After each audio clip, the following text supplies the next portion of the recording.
We're not ready yet. Good thing they all acknowledge anyway. Good. Wait, what's my password? Okay, we're going to try this again. Everybody please take their seats. We'd like to call the meeting to order. First item is an invocation by the Reverend Clark Edwards of the First United Methodist Church of Bradenton. Good morning. Good to be with you. Let us pray. Gracious God, what a beautiful day you have made, and we are so blessed and thankful for this great community that we live in. We're thankful for these who have been elected to serve in this community. We pray your wisdom upon them in all the deliberations that they make today. We are indeed grateful, O God, for all of those who make this community what it is, a great place to live. For all of those who work in our community, we're thankful. We're thankful for the jobs that you provide for families that are able to provide for their families. And so we thank you, O God, for all the blessings that you give to us. In your holy name we pray. Amen. Amen. I pledge allegiance to the flag of the United States of America and to the republic for which it stands, one nation, under God, indivisible, with liberty and justice for all.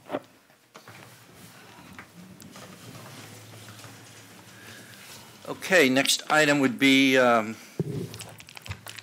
Administrator Courier. Are there any changes to the agenda? Mr. Chairman, there are some changes to the agenda. Starting with item 14 under financial management, the fiscal year 19 budget amendment resolutions. As clarification for the clerk's office, resolution B 19060 was updated and replaced to add wording to the description in item 1 to specify the amounts coming from reserves in the Transportation Trust Fund for the purchase of radios. Also under financial management, item 16, change order number 1 to agreement 18-TA002744 JP CR 675 Canal Piping. The requested action was updated to read and accept and execute the bond rider. Under property management, there are several updates. Under item 19, this is the contract for sale and purchase of parcel 128 from Martha Ann King as trustee of that certain declaration of land trust dated February 1st, 1994 for the property located at 4630 60th Street East in Bradenton, Florida, 34203. The following sentence was removed from the background discussion. The attached comparison chart lists the various components of the respective appraiser's conclusions and tabulates the total amount originally sought by the landowner, $6,181,800. Item number 21, this is permanent utility and access easement between Advanced Self-Storage, LLC, and the Manatee County for property located at 6424 14th Street West, Bradenton, Florida, 34207. The last bullet point in the background discussion was amended to read, the 12-inch utility access easement containing 0.086 acres was extended to 14th Street West as recommended by the County Attorney's Office in the request for legal services. And the following was added as an additional bullet point in your background discussion. Staff recommends the action requested, despite the county attorney's advice that a single legal description and sketch should be used to depicting the entire easement area as opposed to 3 separate legal descriptions and sketches which overlap with one another. Next is item 21, special warranty deed from the American National Red Cross for the property located at 10311 Malachite Drive. This item will be deferred. Item number 24, State of Florida Department of Transportation, lease agreement with Manatee County for the Palmasola boat ramp. This is FDOT Parcel 21 Part B, and the requested action was updated to include execution of addendum to lease agreement with FDOT. Under financial management, item 40, IFB 19-R070333 GL, which is cover dirt and landfill, request for authorization to award invitation for bid number 19-R070333GL. This item was added to the consent agenda for cover dirt at the landfill to Dakin Natural Soils, Inc. for a not-to-exceed amount of $1,025,440, and to authorize the county administrator or her designee to execute the agreement. And then lastly, in addition to the regular agenda, item 41, under the administrator, this is confirmation of appointment of Deputy County Administrator. Request to confirm appointment of John Osborne as Deputy County Administrator effective March 12, 2019. That's it. Thank you. Thank you very much. Are there any requests from the commissioners for anything to be pulled from the consent agenda? Mr. Chair, I don't want to pull them, but I just wanted to ask a question on number 21 that was just mentioned, was kind of why the discrepancy between the county attorney and staff. Just curious about that. So that would be pulling it. Mr. Chair, staff's approach to this matter gets the job accomplished, albeit in a circuitous manner. We recommended a single legal description covering the entire easement conveyance, whereas staff has prepared 3 legal descriptions, some of which overlap one another. Does it get the job done at the end of the day? It does. Is it unlawful? It is not. Nevertheless, we recommended a more direct approach with a single legal description. Okay, thank you. Any others? Okay. Awards, Employee of the Month. I believe Chad will lead us in that. Good morning, Commissioners. Chad Butso, Public Works. We have the pleasure again to have another great team member from Public Works with us. I'll let Bill talk about a lot of the work items that we have, but our young man with us, Ryan Suarez, you've known, is our planning leader of the Transit Division. And just the stuff that I can't speak highly enough of Ryan along the way, excuse me, I'm 47, I ain't supposed to have, is the character that involves. And every person I've ever brought up here from Public Works, we've always talked about the amount of character. And Ryan truly gives that dedication. You can see it in his family, in the things that he stands for. And when he works, when we are implementing changes, he has that added ability. He truly cares about the passengers. So when we're talking about modifying a route or considering new service, or when we actually hold a public meeting, he is the best person that I've ever seen at listening. That's one of my poorer skills is listening. And he listens and he cares. And we'll definitely try to find that solution. So we definitely want to introduce his family when they get up here, but I know Bill wants to rave about Ryan for a bit here. Go Ryan. Go Ryan. Yeah, that was an excellent introduction. You know, I've known Ryan for about 12 years now. So I spent a lot of time working with him when he was on the private side as a consultant. And truthfully, he was the best consultant I ever worked with. And, you know, when I had a problem or an issue or a concern or we're talking about a methodology, I always looked to Ryan. And I think in 2014, he and I were having a conversation along those lines, and he finally said, "Hey, Bill, is that position still open?" And man, I was really sweating getting the right person for this job. And I remember saying, "Hey, it is, but you got to do something quick." Long story short, I sat down with Chad and we worked it out. And he's been an integral part of our team. And there's too many projects that he's been involved with in 5 years to list for the board, or we'd be here all day. But there are a few that really stand out, and hopefully many of you will remember these. You know, we had a challenge from county administration when Ryan first started about optimizing our service delivery operations. And we spent 2 years working on that and coming back to the board with a restructuring plan. And if you remember, we wanted to enhance the core network, which is not the easiest thing to do because it takes more vehicles and more operators and more funding. But we did have FDOT match funding, and we optimized our service delivery. We put 30-minute service out on Manatee Avenue. We completely interlined all our Palmetto area routes. You no longer have to make a connection at Palmetto Station to get to downtown Bradenton. Our on-time performance is improved, and if you're paying attention to the dashboards, ridership is now improving. So that was 2016. In that same year, we'd spent a lot of time on that regional fair project with Hillsborough, Pinellas. Ryan was spending a lot of time with a core working group up at PSTA and Hart. Ryan was the one that came back to us in 2016 and said, we need to go a different way. And he was right. He said, there's something better right around the corner, and I'll talk about that in a minute. Fast forward to 2017, and there was a discretionary grant opportunity available, and these are very difficult to get funded. This is FTA funding. You're competing with properties around the country. But Ryan worked it hard with Mike Brennan, secured almost $2 million in discretionary funds, which is real important to our operations. We can do our bus overhauls with that funding and free up our formula funding for bus replacement. We've got 5 units on order right now. I actually took some time off in August of 17 to be with my family, and Ryan kept that project moving. And there were only 2 grant awards in the state of Florida. It was Manatee County and it was Lee County. That was some hard work and diligence.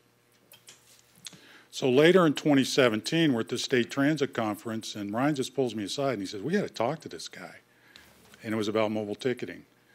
And he said, I got to prepare you for this, because this isn't going to be your typical consultant or vendor kind of presentation. This guy was in jeans and flip-flops and wearing a T-shirt.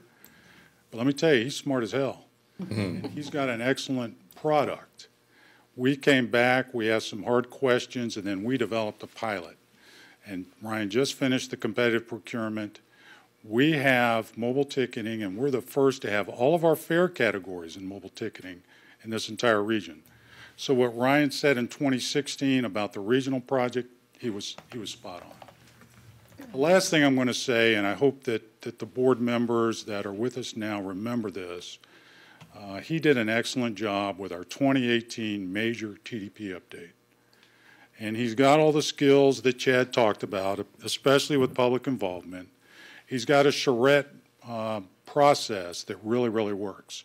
So we really get a consensus through our public involvement about service enhancement priorities.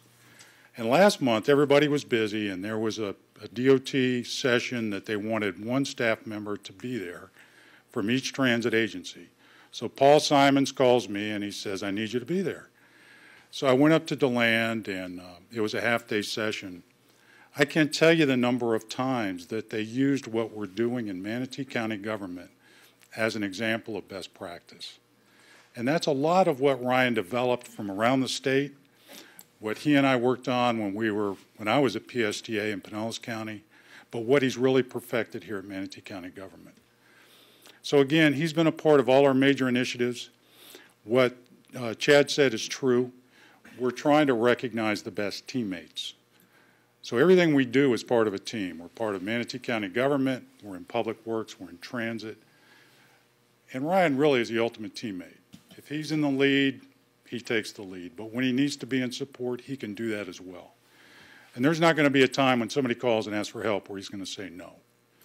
I know that for a fact. And I'm very proud of him. And it's awesome that it happened in March, and it's for Pinellas County Schools. It's spring break. His wife and his kids are here to see this. I want them to be as proud of him as a professional as I know they are of him as a husband and a father, because he really is the template. I'm going to step away, but I think I have our ops chief and our superintendent, Benita Czar, that want to say a couple words, and then we'll make the actual presentation to Ryan. Thank you so much. Thanks. Thank you. I'm Jim Egbert, Operations Chief. The one thing that I want to bring forward about Ryan, not only in his position in planning, but from the operations end, one of the things that helps our morale with our operators is being able to voice, their ideas and the things that they go through on a daily basis. And as the team member that Ryan is he opens up his planning folks to listen to the operators, to voice their opinions on their routes and on their schedules, and then he allows his folks to make the adjustments that are needed. So, I always say that, when you go to the other agencies and you see the issues that they're having and the reasons why, what we do as team members on our end and with Ryan is we look at that and we say, well, let's do the right thing. Let's do the things that aren't working there and make them work here. And with Ryan's ability to open up his team to doing that and to listening to our operators and listening to it from the operation end, it helps our morale, and also it helps our operation to run a lot smoother. So, with that, it just makes it a lot better. So with his cooperation there, it just makes for a better operation and it makes for a better MCAT. Thank you. Thanks. Thank you.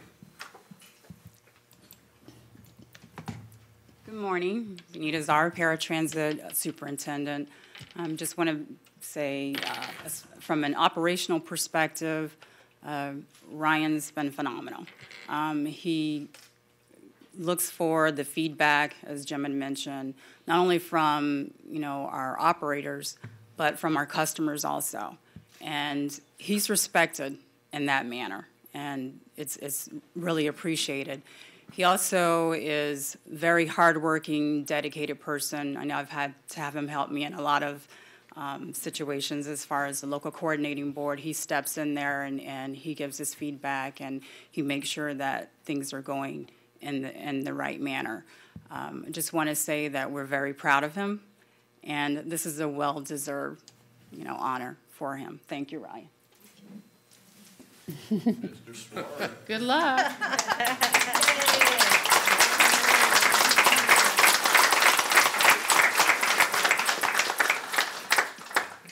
I gotta say something now? I know, deep breath. This is a tough one for me. It's a lot of nice things that were said about me. Thank you very much. I do appreciate this team. I don't think if I didn't have the team around me, and that starts at the top with Bill, Chad, the operations chief, the folks that are here, all the way down to the folks out on the road, our operators, supervisors, our customer service staff in the field, I probably wouldn't have anything to show for it, and I probably wouldn't be here. So thank you to them. It's quite an honor to get this award. Never in the world did I think that I was going to be nominated and even selected for Employee of the Month, but here I am. So it's an award that I am going to cherish for forever. How often does anyone get a chance to get up here? So thank you very much, and I think I got to give some introductions here. Please. Yes. My wife, Nicole, my two boys, son. They look just like They're on Daddy. spring break. Got dressed up for us. Yeah, so we had a hard time getting them up this morning. On behalf of Manatee County and Public Works, we'd like to officially present you with the March Employee of the Month. Hey.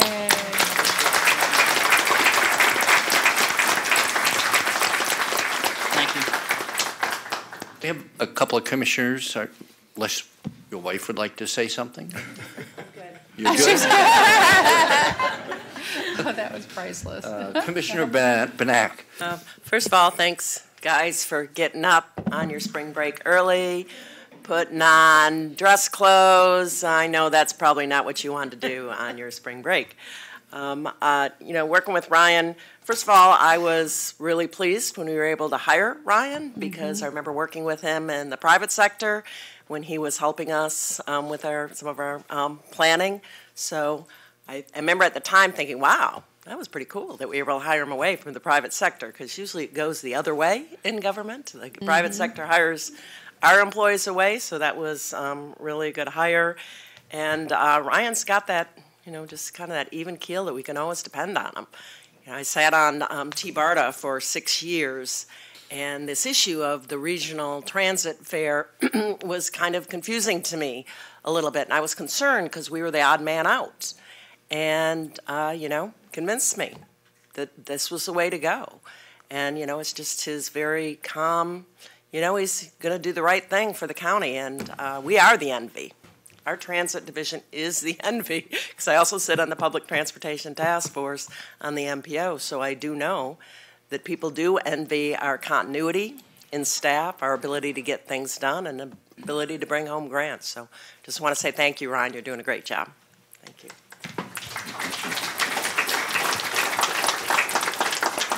Commissioner Whitmore. Thank you. I've worked with you for a few years now on the transportation disadvantage. Your one son back there, he's so shy and he's trying to look down and not be you are a spitting image of your dad. And I'm so glad that you brought the whole family, and because it's nice to actually see you with another part of your life. So thank you for doing that. But I wrote down 4 things. I saw Bill give you a hug, and I saw how that meant to you. And I just wrote down 4 things. You're a humble man, you're professional, you're kind, and you're respectful. And we wish, you are a jewel. So thank you for hanging in there with us. Thank you very much. Thank you.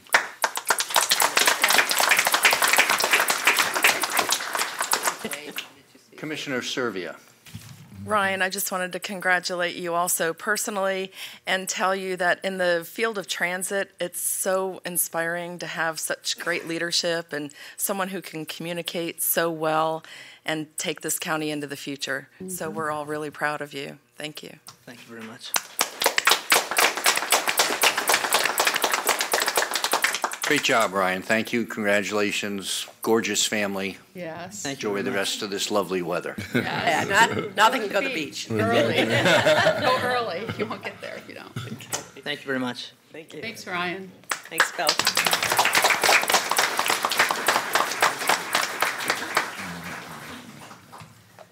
I move we adopt proclamations.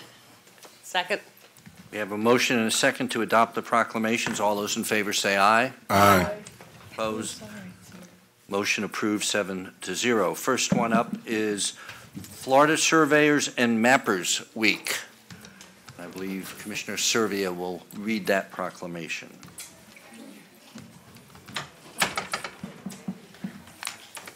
Good morning, surveyors. I'm very pleased to read this proclamation. The surveyors are so important. They tell us where we are in the world, and they are deserving of this recognition.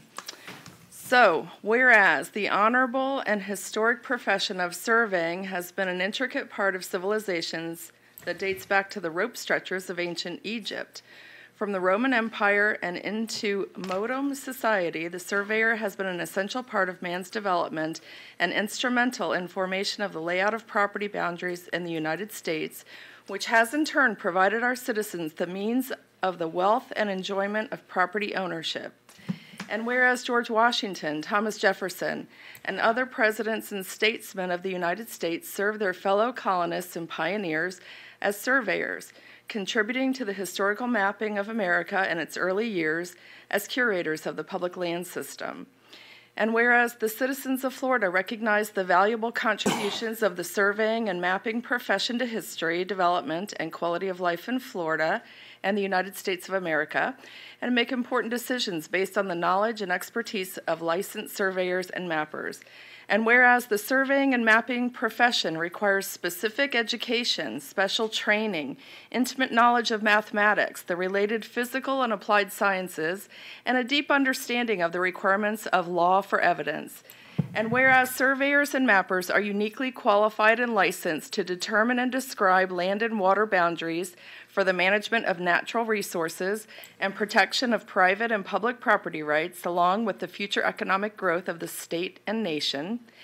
And whereas the continual advancements in science, automation, and the challenges of our ever-changing world have required the surveyor and mapper not only to be able to understand and implement the methods of the past, but also to learn and employ modern technology in finding solutions to meet the challenges of the future.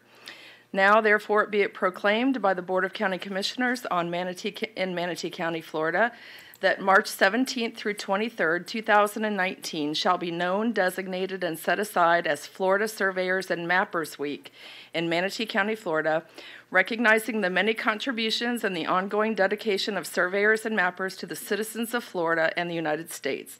Adopted with a quorum present and voting this 12th day of March 2019, this proclamation is signed by our chairman, Stephen R. Johnson. It's attested by Angelina Coloniso, clerk of the circuit court. And who is accepting this? I do. Thank you. Yes, Lawrence? Yes, I do. Good morning. Good morning. I'm happy to be here today to accept this proclamation in recognizing of the National Surveyors Week. My name is Joe Kelly. I am a professional surveyor mapper with Stantec Consulting Services and the current chapter president of the Florida Surveying and Mapping Society's local Minnesota chapter. The week of March 17th, known as now proclaimed as National Surveyors Week, is an opportunity for us as professional surveyors to build greater public awareness of our profession. This nationally recognized week-long event put forth by the National Society of Professional Surveyors is an opportunity for us as surveyors to remember that we follow in the footsteps of our forebears, the likes of George Washington, Thomas Jefferson, Abraham Lincoln, and many others, to rise to the occasion and to make a difference in our communities, all in 1 week. Along with my colleagues and fellow licensed professionals and chapter members, I would like to thank the Board of County Commissioners for their recognition of our honorable profession and the valuable services that we as surveyors provide to our communities. Thank you. Thank you. Good to see you, Joe.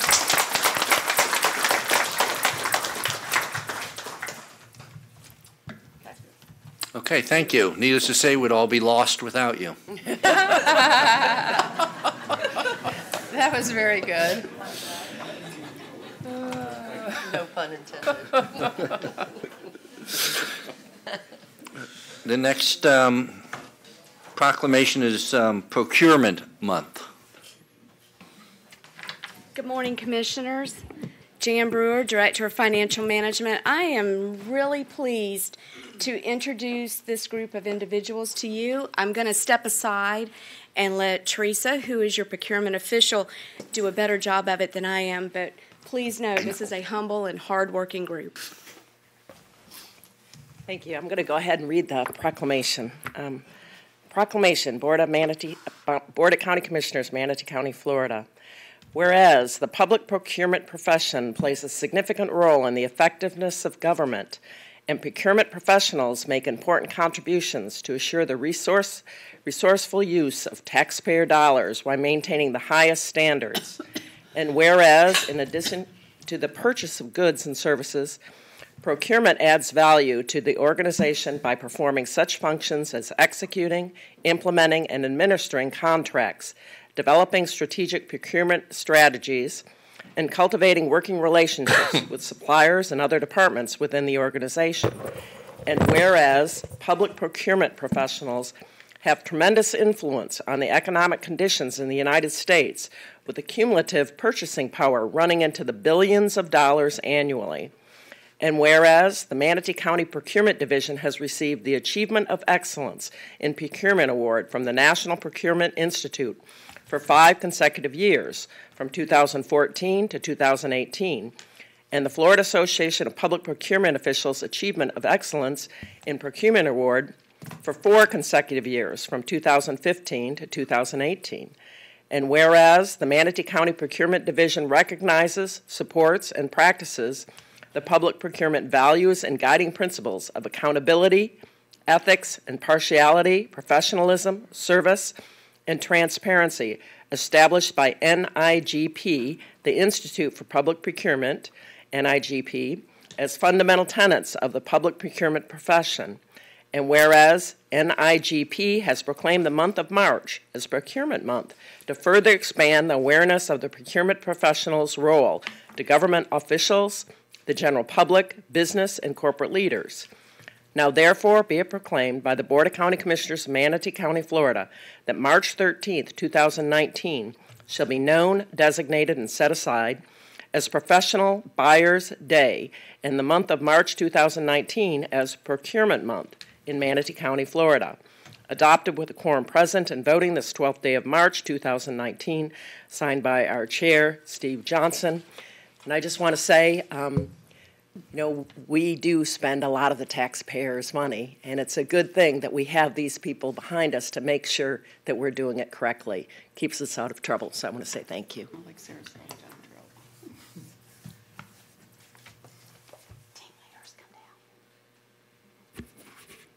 Commissioners, County Attorney, County Administrator, I would like to thank you for allowing us this privilege to come before you and be recognized. We are the folks behind the scene. I'm out front a little bit, and you guys see me from time to time, but these are the guys that are behind me, that are behind the scenes making everything happen on a day-to-day basis. We are a service organization, and we touch every department in the county and have interactions with them and provide services to them. So it is with great pleasure that I introduce my leads in the procurement division, which are Chris Daly, who is the procurement manager and over our construction and construction-related team. Maria Golderaz goes by Mary, and she is over our goods procurement team. Next is Sally Espinosa, who is our operations team leader. And finally, Jacob Erickson. Jake is the team lead for our technology and our services team. And I'm going to ask that each of them introduce their teams to you. Good morning, Commissioners, County Administrator, County Attorney. My name is Chris Daly. For the construction team, I've got Abigail Jenkins, who's been with us about 2 years. She's got 15 years of contract management and procurement experience in the private sector. Grace Lux, who's a 22-and-a-half-year Navy veteran with 15 years of private sector experience in marine construction procurement, and she's in her first year. And we also have Ashley Jones, 10 years of public sector procurement from Seminole County and FDOT, and she's also in her first year. Good. Good morning, Commissioners, and thank you for recognizing our profession. I'm Maria Golderaz, and I am leader for the Team's Goods team. And I have Charles Bentley. He's our Charles. He's been with the county for 7 years, and as he says, he's from the county down south as well, so he spent some time down there. Also missing today is George Ernest, and he was also formerly with Sarasota County, and he's been with us about 7 years as well. Thank you. Thank you. Good morning, Commissioners. My name is Sally, and with the operations team, I have Gwenny Dixon, and she's been with our division for about 5 years now. And then we also have Tiana Boswell, and she's a procurement admin assistant, and she has also been with us for about 1.5 years. And then I have one that's missing today as well. Her name is Amanda Fisher, and she's been with us about a little bit over a year. Good morning, Commissioners. Jake Erickson, again, Procurement Team Leader for Services and Technology. I've got 4 great individuals on my team, one of which, unfortunately, is not here. He's actually in South Africa visiting Mom and Dad. His name is Joe Pretorius. He's been here for about a year.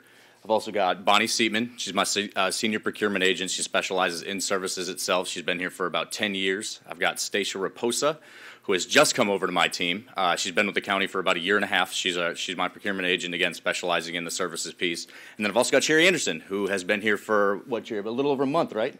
Yay. So welcome her, and again, just want to thank you guys so much for the time this morning. Thank you. Thank you very much. Commissioner Bellamy. Oh, I'm sorry, Mickey Palmer. The glasses aren't working. Whoa, that's a little confused. Close? Opposite ends of the aisle. I was going to say something smart, but I'm not. Age over beauty. We don't need daggers thrown this way, Vicky, please. White hair and glass. Oh, you got Teresa, glasses. I just want to say I know how hard you've been working since you've become our procurement official in building this present team that you have, and I know what it's like to build a team and how difficult it can be, and when you finally reach that pinnacle, and when you say I've got the team that I want, that's a wonderful moment. So yeah, your team. I mean, most of these faces we never see publicly, but the work that your folks do is so critically important to the proper functioning of this government, and so I want you to know that I know that, for one.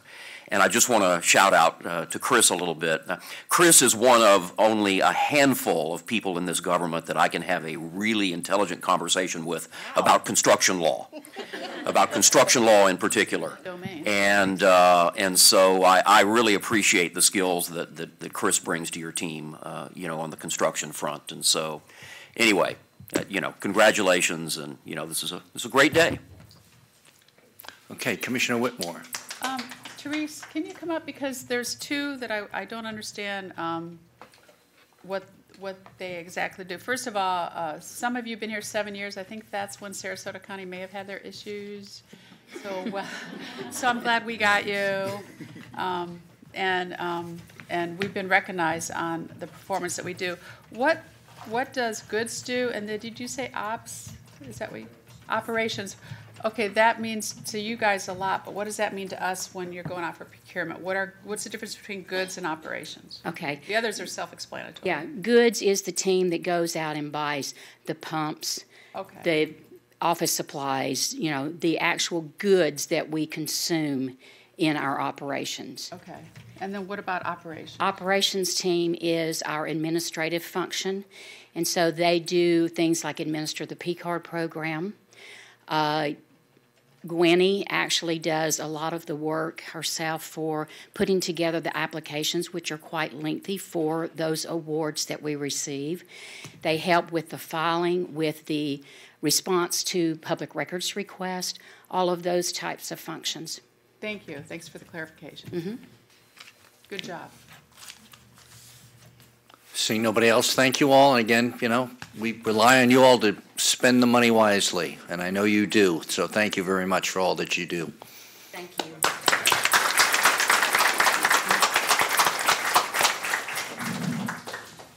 Oh, it's me.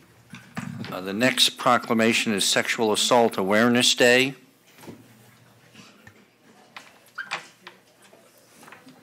Therese, they left their proclamation.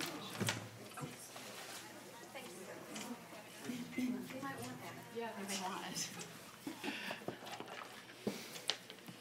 See, we made it. Come on down. This is the day. Hi, everybody. You guys have a very tough job. I'm going to read the proclamation today, and then we will turn it over for you guys to make comments, okay? All right. Whereas April is designated nationally as Sexual Assault Awareness Month to raise public awareness about sexual violence and to educate communities on how to prevent it. And whereas in Florida, 41.8% of women have been sexually assaulted in their lifetime, and 20.4% of men have been victimized by sexual violence.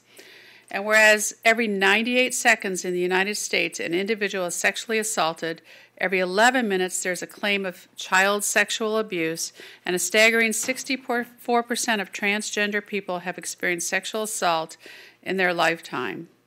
And whereas only 20% of sex crimes are reported to law enforcement, and whereas all victims have statutorily mandated rights, including confidential services from certified sexual assault programs, and whereas there are 31 certified rape crisis centers in the state of Florida that provide services that include criminal justice advocacy, accompaniment, information and referral, crisis intervention, crisis hotline counseling, assistance from filing for victims' compensation, and follow-up and contacts. Now, therefore, be it proclaimed by the Board of County Commissioners of Manatee County that April 4th, 2019 shall be known, designated, and set aside as Sexually Assault Awareness Day in Manatee County, adopted with a quorum present, and voted this 12th day of March 2019, signed by our Chair, Steve Johnson. And as somebody in the healthcare profession, it has touched this issue has touched many of us in our lives. So seeing these numbers, I'm not surprised. It's actually happened to me when I was young. So there's many. I've worked in the ERs. I've seen kids come in sexually assaulted women, and it's not a nice thing. So to see what you guys do, I'm in awe of you.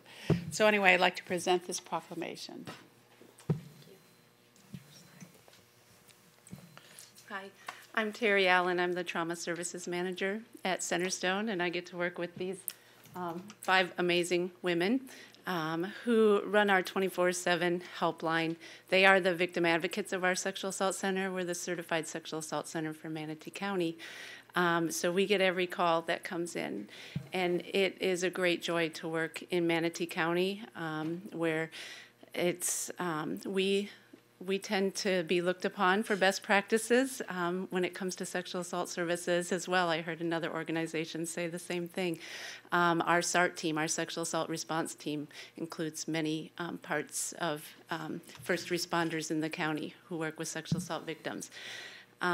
We are on April 4th having our Sexual Assault Awareness Day rally, which is a time to support and honor and let victims and victims' families and anybody who supports survivors know that our community is open and supportive to and aware of hope and healing and the possibilities for survivors of sexual assault.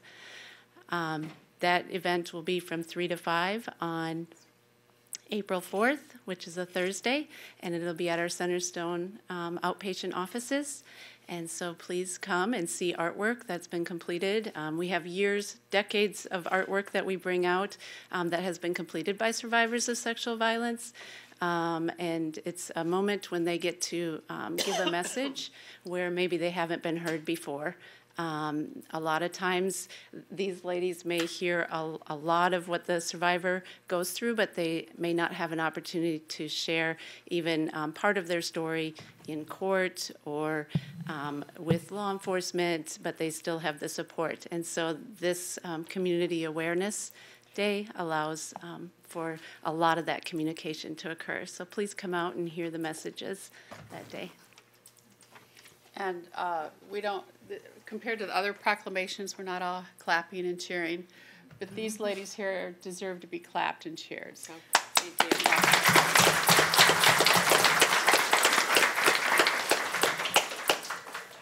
Okay, thank you very much. Incredibly difficult job, but people like you that make it, I guess, a little easier for a lot of people. So thank you for all that you do. Thank you for what you do. Next is Library Week, National Library Week. So we don't, it's just Manatee County. That's right. Proclaim all we want.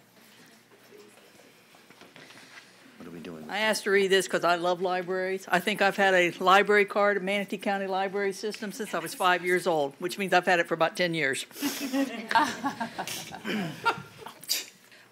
Whereas today's libraries are not just about what they have for people, but what they do for and with people. And whereas libraries of all types are at the heart of cities, towns, schools, and campuses. And whereas libraries have long served as trusted and treasured institutions where people of all backgrounds can be together and connect. And whereas libraries and librarians build strong communities through transformative services, programs, and expertise. And whereas libraries are cornerstones of democracy, promoting the free exchange of information and ideas for all. And whereas libraries promote civic engagement by keeping people informed and aware of community events and issues. And whereas librarians and library workers partner with other civic organizations to ensure their community's needs are being met. And whereas libraries and librarians empower their communities to make informed decisions by providing free access to information. And whereas libraries are a resource for all members of the community by offering services and educational resources that transform lives and strengthen communities. And whereas libraries, librarians, library workers, and supporters across America are celebrating National Library Week. Now, therefore, be it proclaimed by the Board of County Commissioners of Manatee County, Florida, that April 7th through the 13th, 2019, shall be known, designated, and set aside as National Library Week in Manatee County, Florida.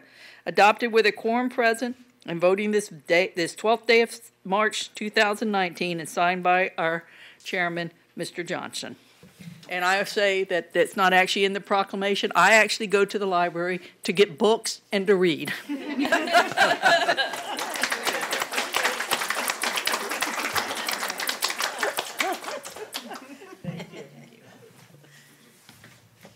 Good morning, Commissioners. County Attorney Palmer and Acting County Administrator Courier. I like saying that.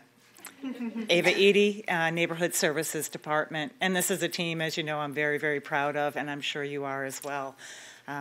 They have a really great heart for working with the community, and I believe that strong communities are about what's happening at the library. We're helping build those strong communities through our libraries and a lot of the work that we do.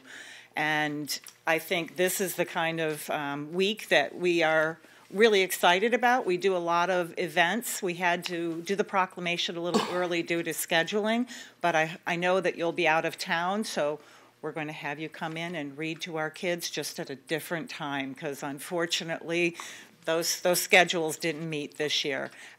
But we are going to have a lot of events at our libraries during that week and the weeks before and the weeks after, so I hope you'll join us for them. I'm very, very pleased to introduce Ms. Glenda Lammers, our library manager. No more interim. No more interim. Woo-hoo!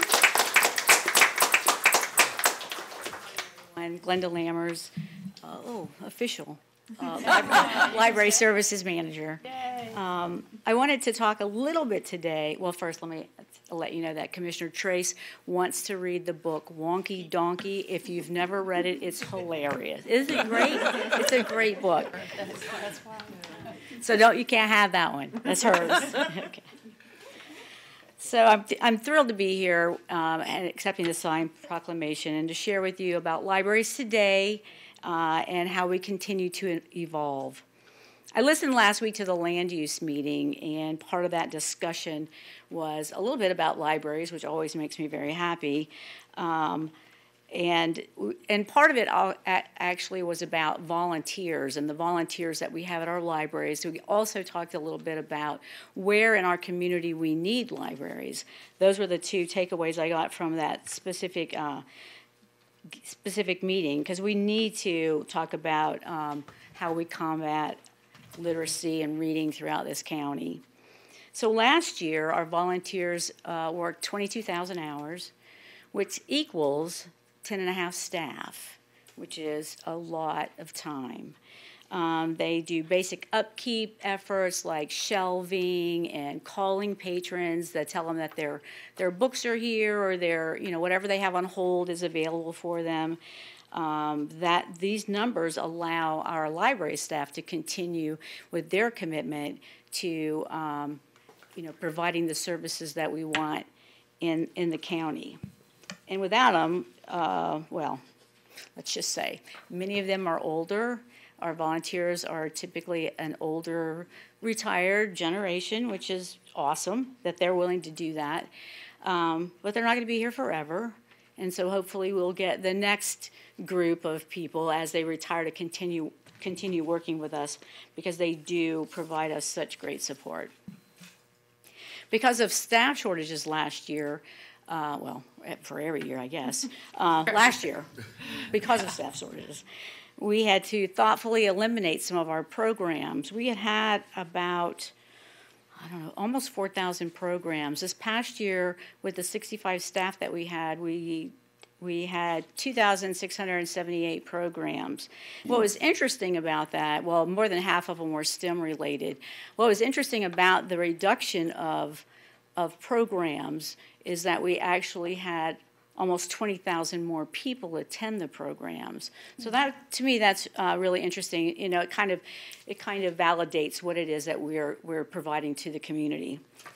And these numbers are especially important because of the increased need for lifelong learning and resources at our libraries, especially when families have tighter budgets. This is where they come. They come to the library. So in addition to helping prepare our youngest citizens to read and skills, we participate in a great deal of outreach.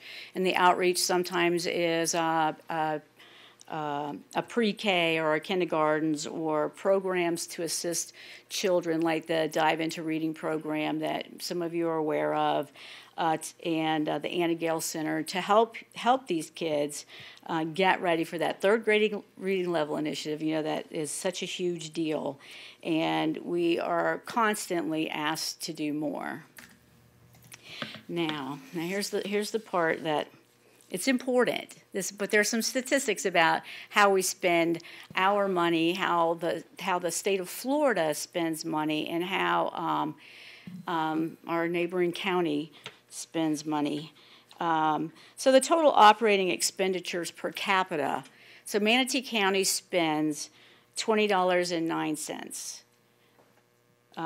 for our operating. Sarasota, $27, and the state of Florida, $27.42. So you can see we're a little bit below that.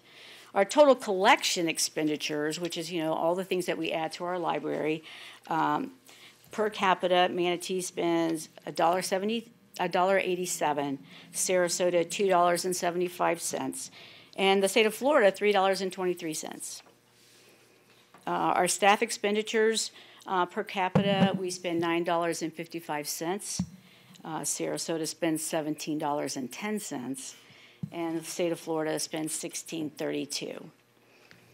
And our population per full-time staff. So for every 1,000 people that we serve in the community, we have a staff of 0.18. And Sarasota is 0.38, and Florida is 0.31. And the last statistic that I'm going to give you is the square footage per capita. So, and one of the reasons I'm sure you know that we compare to Sarasota, because they have almost an identical population size, maybe 20, 25,000 more, but it's it's within range. And the square feet per capita for our libraries is that we have one for each person 0.3 square feet. Sarasota has 0.57 square feet, and Florida 0.49 square feet. So what this tells me is, well, a lot of things, that we have some catching up to do. And we have to, make sure that we have the facilities and the services and the staff and all of those things that will continue to help us thrive in the community. So public libraries transform providing unstructured learning environments to every citizen, especially of those with the greatest need for additional educational resources and services, and for people who actually don't want to pay for some of the services that we offer. They're also community centers. They're open and accessible to everyone, providing unique items for families that may not have the means to have families, like adaptive and assistive technology, musical instruments, telescopes, literacy kits. It just goes on. And libraries are necessary to create informed communities and to hold, curate, and safeguard authoritative information. Libraries are one of the few trusted places left, and that was actually in the proclamation as well. I appreciate all that you do for our libraries and appreciate all the continued support you will provide our libraries. We have about 65 staff. This is a sampling of our staff.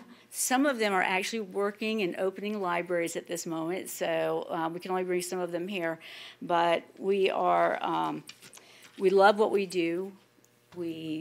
And just like Ava said, I mean, that's why we do it. And we know the importance of the services that we offer and the programs that we offer and the products that we offer. And so I do appreciate all your continued support. Thank you. Thank you.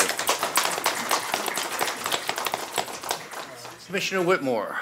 Just real quick, privateers called me here, and then I don't know where it went. I sent it to Ava. Okay, they wanted to volunteer to do a reading program in the libraries this summer. So, and they'll be out in their pirates outfits and all that for the kids. So I don't know who's owning that one, but Glenda's actually going to reach out good. directly. Okay.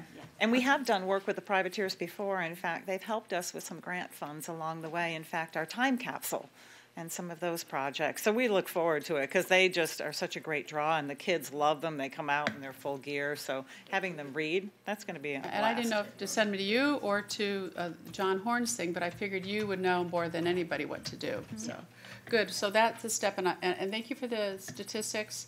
That's good to have. That's good information that really we should have that when we're also doing our budget, what you just presented today. We can always do better. We know that. We got to be. We just got to figure out a way. And just to keep it in the back of our minds, maybe there's something that we can do to make those numbers better. So thank you for bringing that up, but I would like the copy of your information to keep it in my budget file. Thank you. Thank you. Commissioner Ball? Yeah, I was going to bring up that as well. Out of curiosity, you were talking about Sarasota. Do you know what their budget is, overall budget versus ours? And if they have any special taxes that people pay? I mean, do we know anything along that line, just out of curiosity? Well, I know their budget is twice ours. Oh, well, Yeah. Well, Yeah. no, I'm not talking about the library. I'm talking about their their revenue oh. versus our revenues, because we only have a certain amount we can work with. So I was wondering if it was. Do you know? For the library-specific No. revenues? Oh, for the county? For the county, you know, in other words, how, you know, are we talking apples to apples here? Are we the same? Do they have more revenue than we do? Because I'm like Carol, I want to look into that, but I'm curious as to what their budget might be, their revenues versus ours. Right. Since, I make sure it's don't know apples to apples. about their revenues, but I could see if I can get the information out to you, Okay. Shirley. No problem. Thank you. No Thank problem. you. Commissioner Servia? You know, I always enjoyed the libraries, but in this role, I am so appreciative of the libraries like I have never been before. The libraries have really evolved and are bringing our community together every generation. You know, I don't know of another place where you can learn to play the ukulele and check out a box for your child to inspire them to become an architect and check out Honky Donkey. I mean, or a fishing pole and a SpongeBob cake pan, and it's just, the list just goes on and on. So impressed with what you do. Thank you for what you do. It's really appreciated. Commissioner Benak? You got to Google wonky donkey. Oh, it's Google it. wonky donkey. Wonky donkey. Google it. Watch the video. We have to. I have the book. It's hysterical. It's hysterical. If you want to laugh, Google wonky donkey. I want to thank you for this presentation and congratulate you in your new position. It's always good to understand the full breadth of what the library does, and I know you touched on a lot of things, but you know, when we're in a budget shortfall, and I can remember Mr. Hunsaker saying this, you know, libraries are something we are not mandated to have. They are paid for by ad valorem tax dollars and grants, and we've done a great job with grants, and we've done a great job with volunteers, you know. Our library supporters do a wonderful job in doing fundraising. I've been to many of the fundraising. But it's one of those things that we kind of pull from different areas. And it's something we do need to focus on. We did pass a library impact fee, which is helping for the capital side. But, you know, your folks are so talented in providing these resources. You know, people sometimes get confused when they walk into a library because there's so much going on. So you have to have people to help direct them to where to, you know, what they can find. And, you know, all of us that have been to the libraries, and it's amazing the things that you can find at the libraries. So we need to keep that in mind, think about, you know, what are some ways that we can make sure that we do continue to fund it, because it's a quality of life issue, big time quality of life issue. And like you said, for everyone. So just want to thank you, keep up the good work, and we'll keep working on trying to solve the problem of keeping up with the growth in this community. Because every time we talk about our budget increase, and yep, our tax revenues do go up with growth, but guess where most of that goes to? Public safety, our number one. So as we like to say, well, what's number two? You know, Hunsaker used to say that on a regular basis. So that aren't paid for by tax dollars yet. So thank you, and we'll thank you for this message. Good job, guys. Thank you. I wanted to, that sparked a thought. The other night I went to a meeting in Lakewood Ranch, and everybody was. Good too. Pardon me? It was nice to have you. Thank you. It was good to be there. And everybody was going around the room telling, you know, saying what it is that they wanted in their new library, and they were all very excited. But one lady said, and you know, it's, you know, stuff and programs and rooms and, you know, comfortable seating. But one woman said, we need to have reference librarians. We need to have people who know how to find the information. We need to have people who, respect that. There's no one who knows the library better than our staff, and they're really, really good at what they do. And by the way, while I am speaking, if any of you ever need anything from us, just get in touch with us. We have great researchers. So.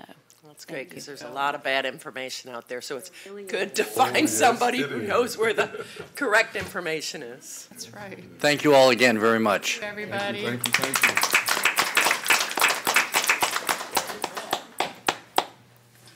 you. You need in, Priscilla?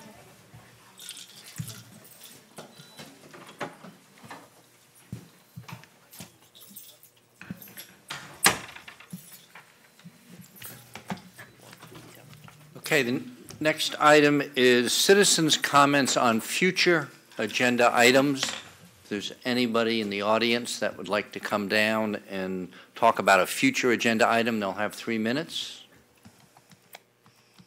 Seeing nobody, we'll close citizens' comments on future agenda items, and we'll now move on to citizens' comments on consent agenda items only. So if there's anybody that would like to come down and talk about any of our consent items today. Seeing nobody, we will close citizens' comments on consent agenda items. We're now moving to the consent agenda. There were no changes. There was one question that I believe was satisfactorily answered. One was deferred. I move we accept the consent agenda minus 23. Second. Okay, we have a motion and a second. All those in favor say aye. Aye. Opposed? Consent agenda minus item 23 is approved 7-0. Aye. 6. Vanessa's not here. Oh, I'm sorry, I didn't look to my left. I have to get a swivel neck. 6-0, correct that. Now we're moving on to advisory board appointments. First one on there, and I'm not sure who's presenting that. I guess Jan is on appointments for the Infrastructure Sales Tax Citizens Oversight Committee. Good morning again, Mr. Chairman, Commissioners. Jan Brewer, Director of Financial Management. The item you have before you is that we have 3 positions coming up open to be refilled on the Infrastructure Sales Tax Committee. As you remember, the infrastructure sales tax itself was passed by referendum and began in January of 2017. By resolution, you established this committee, and the committee actually has an annual report that they provide for you that covers 4 specific areas. The expenditures are in the ordinance that was adopted for the categories. The changes to lists will have been brought before you. All expenditures were approved by the board, and that the changes were made accordance to the resolution before you. There are 4 items that they're charged with. The committee has 7 members. The initial team had 4 members with 3-year terms, 3 members with 2-year terms, and after this it will be 2-year terms once we get into this rhythm. At the current time, you have 9 applicants. You have Norm Lupino, who is currently on your IST, and he is your chairman. Craig Coatman, who is on the IST committee at the current time. Anna Gonzalez, Tora Dennis, who is currently on the IST committee. Larry Burbank, Dominique Mincy, Myron Robinson, who is on your Library Board Advisory Committee, Elisa Gay, and James, and I know I will mess this up, Ostrowski. Good. It's hard for a Southern girl, sorry. Currently, there is a matrix that's been provided for you within your packet, and what I'm asking for at this time would be for the chairman to call for nominations. Okay, at this, I guess we'll do, we have to do 3 of them, so one at a time, so I'll open nominations at this point. Mr. Chairman, I'd like to nominate Norm Lupino. Okay. Commissioner Whitmore? I'm going to support the 3 current ones, Craig Coatman, and then hopefully somebody to do Tara. I'd like to nominate James Ostrowski. Can't say his name. Call him James. Call him I'm a nominate. Go ahead. And I'm going to nominate Tara Dennis. I move nominations closed. Second. Okay, so we have, if I've added this right, 4 nominations for the first seat. Norm Lupino, Craig Copeland, Yeah, Tara he's right. 4 Dennis, nominations. for and first. James Oscars. James. Jim. How's that? Okay, so with a show of hands, all those in favor of Norm Lupino, raise your hand. 4, 5, 6. 6 of us. So I would say that Norm gets the first position. Okay, now we'll open up nominations for the second position. Commissioner Whitmore? No, we already No, got it. we Craig. got our slate, we just need to vote on We it. need to We're vote gonna on the do, slate. okay, I thought I was gonna do them separately, okay. So it's Norm, Craig. So the second, okay, so we now have 3 nominees left. And we're gonna pick 2 of those, so. Craig, are you, Mr. Betty? Chair, can I ask a Okay. question?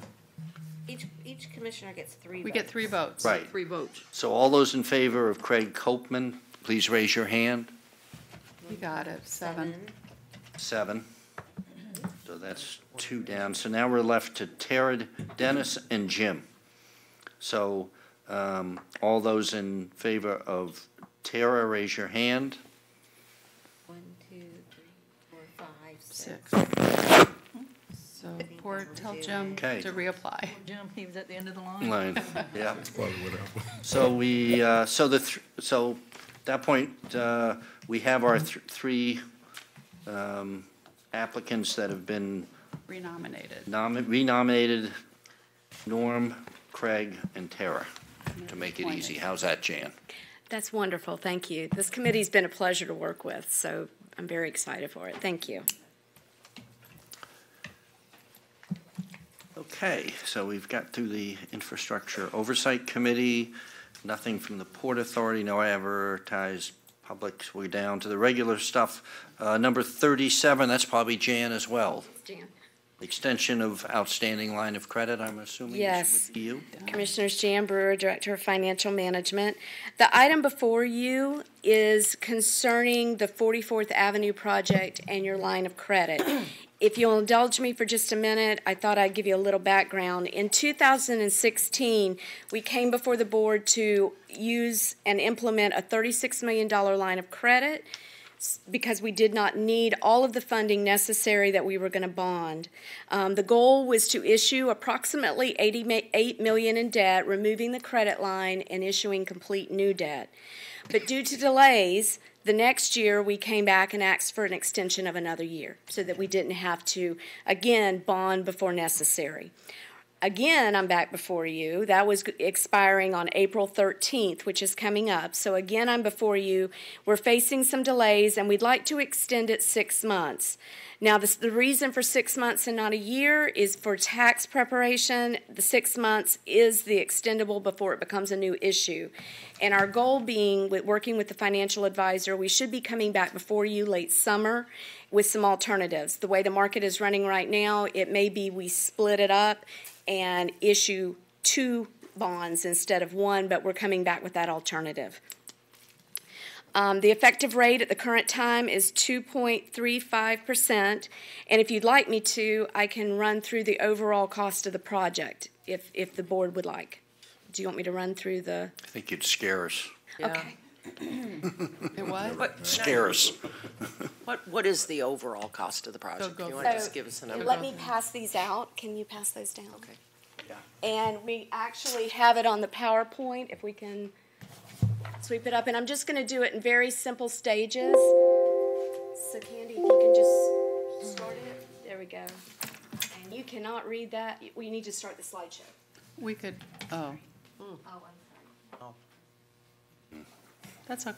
Okay, so the first column, currently you have on your 44th Avenue project, $109 million that's been appropriated.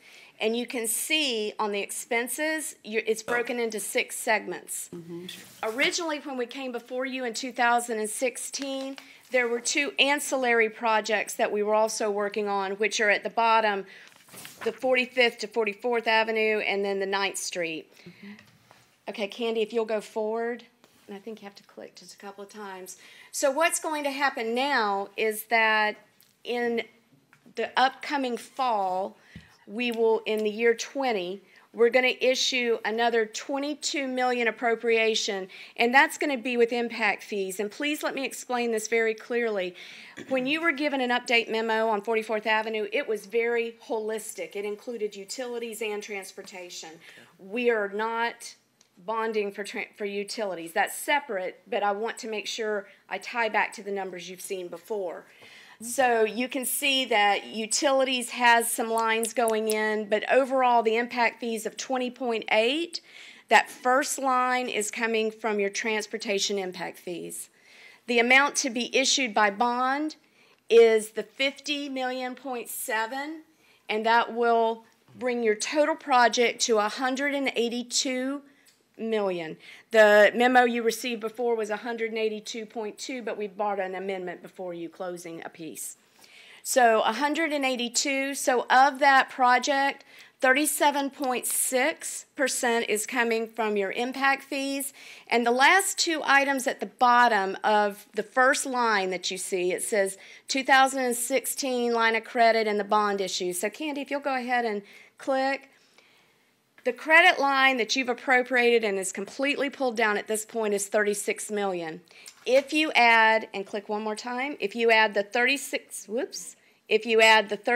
million, just have to click through it again. If you add the 36 million and the 50 million, you get the very highlighted blue number at the bottom. And that's roughly 86 something million. By the time you do issuance costs, it'll be the 88 million that you're going to issue. I don't see the 36 million on the sheet. I was following it until you lost Way the over. 50. Oh. To the right. Bottom right. So the The blue, 36 the and the bottom. 50. Got it. Yeah. Okay, got it. I know it's a lot of numbers, but I wanted you to understand the holistic view of the project, what's been spent on it, and your revenue sources. Totally. And we'll be happy to meet with you individually and go through any of this if you like. I have a feeling we will be going through this probably through the budget process before we go issuing in the fall. So we will be revisiting this again through that time. Can you send this to our offices Yes, ma'am. so we don't lose it and put it with our budget stuff too? Yes, ma'am, I Thank will. you. I hate to ask a question. Whew. Done, a couple questions? Or So at this, yes, if there's any questions, I'll be happy to answer them. What I'm actually seeking is an approval of a 6-month maturity extension and our authorization to go with documents. We really wanted to be very transparent and say this is the first step, and then I'll be coming back the next meeting with the documents themselves.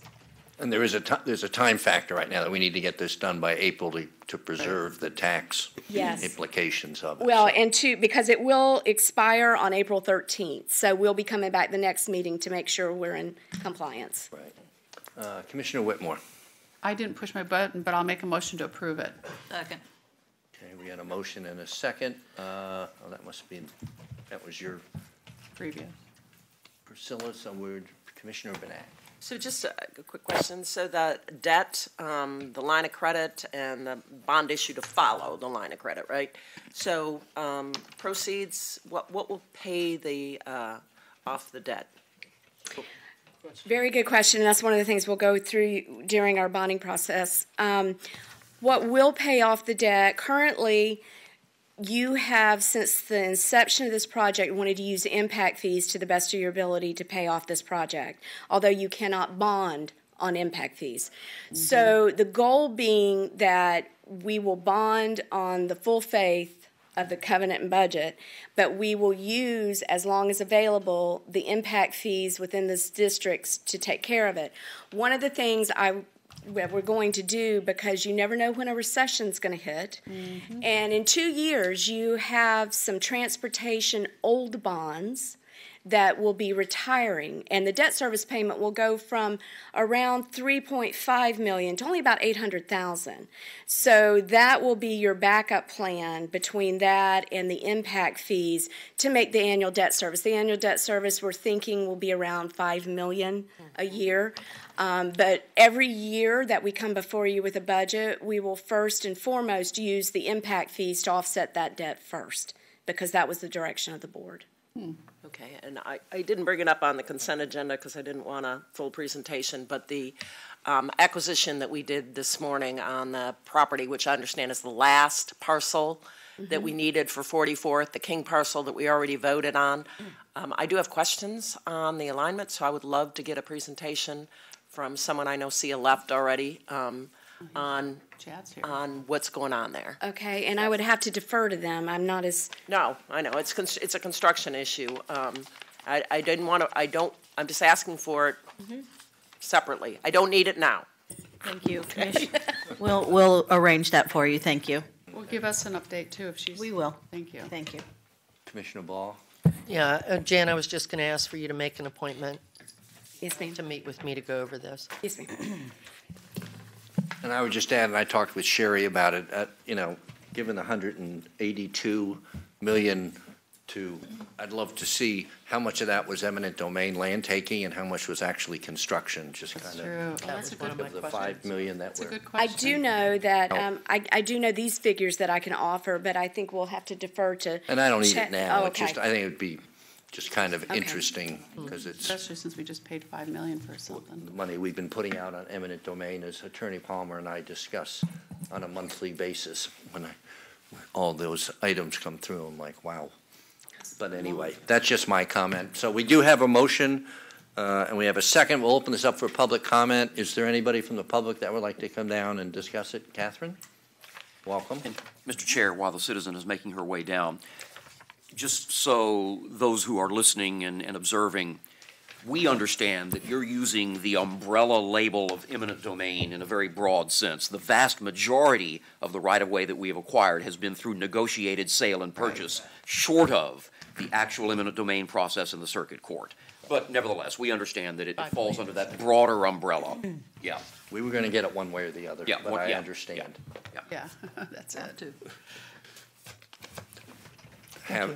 Welcome again. Catherine Edwards, good morning. I would just like to comment that the county contracted with a financial modeler, and it would be interesting when Mrs. Brewer makes her presentation that maybe the public could be privy to some of the financial modeling outcomes that are built into her presentation. Thank you. Thank you. Is there anybody else from the public that would like to come down at this point? If not, we have a motion and a second. All those in favor say aye. Aye. Opposed? Motion passes 7-0. Next item up is number 38, the Restore Act. Welcome, Charlie.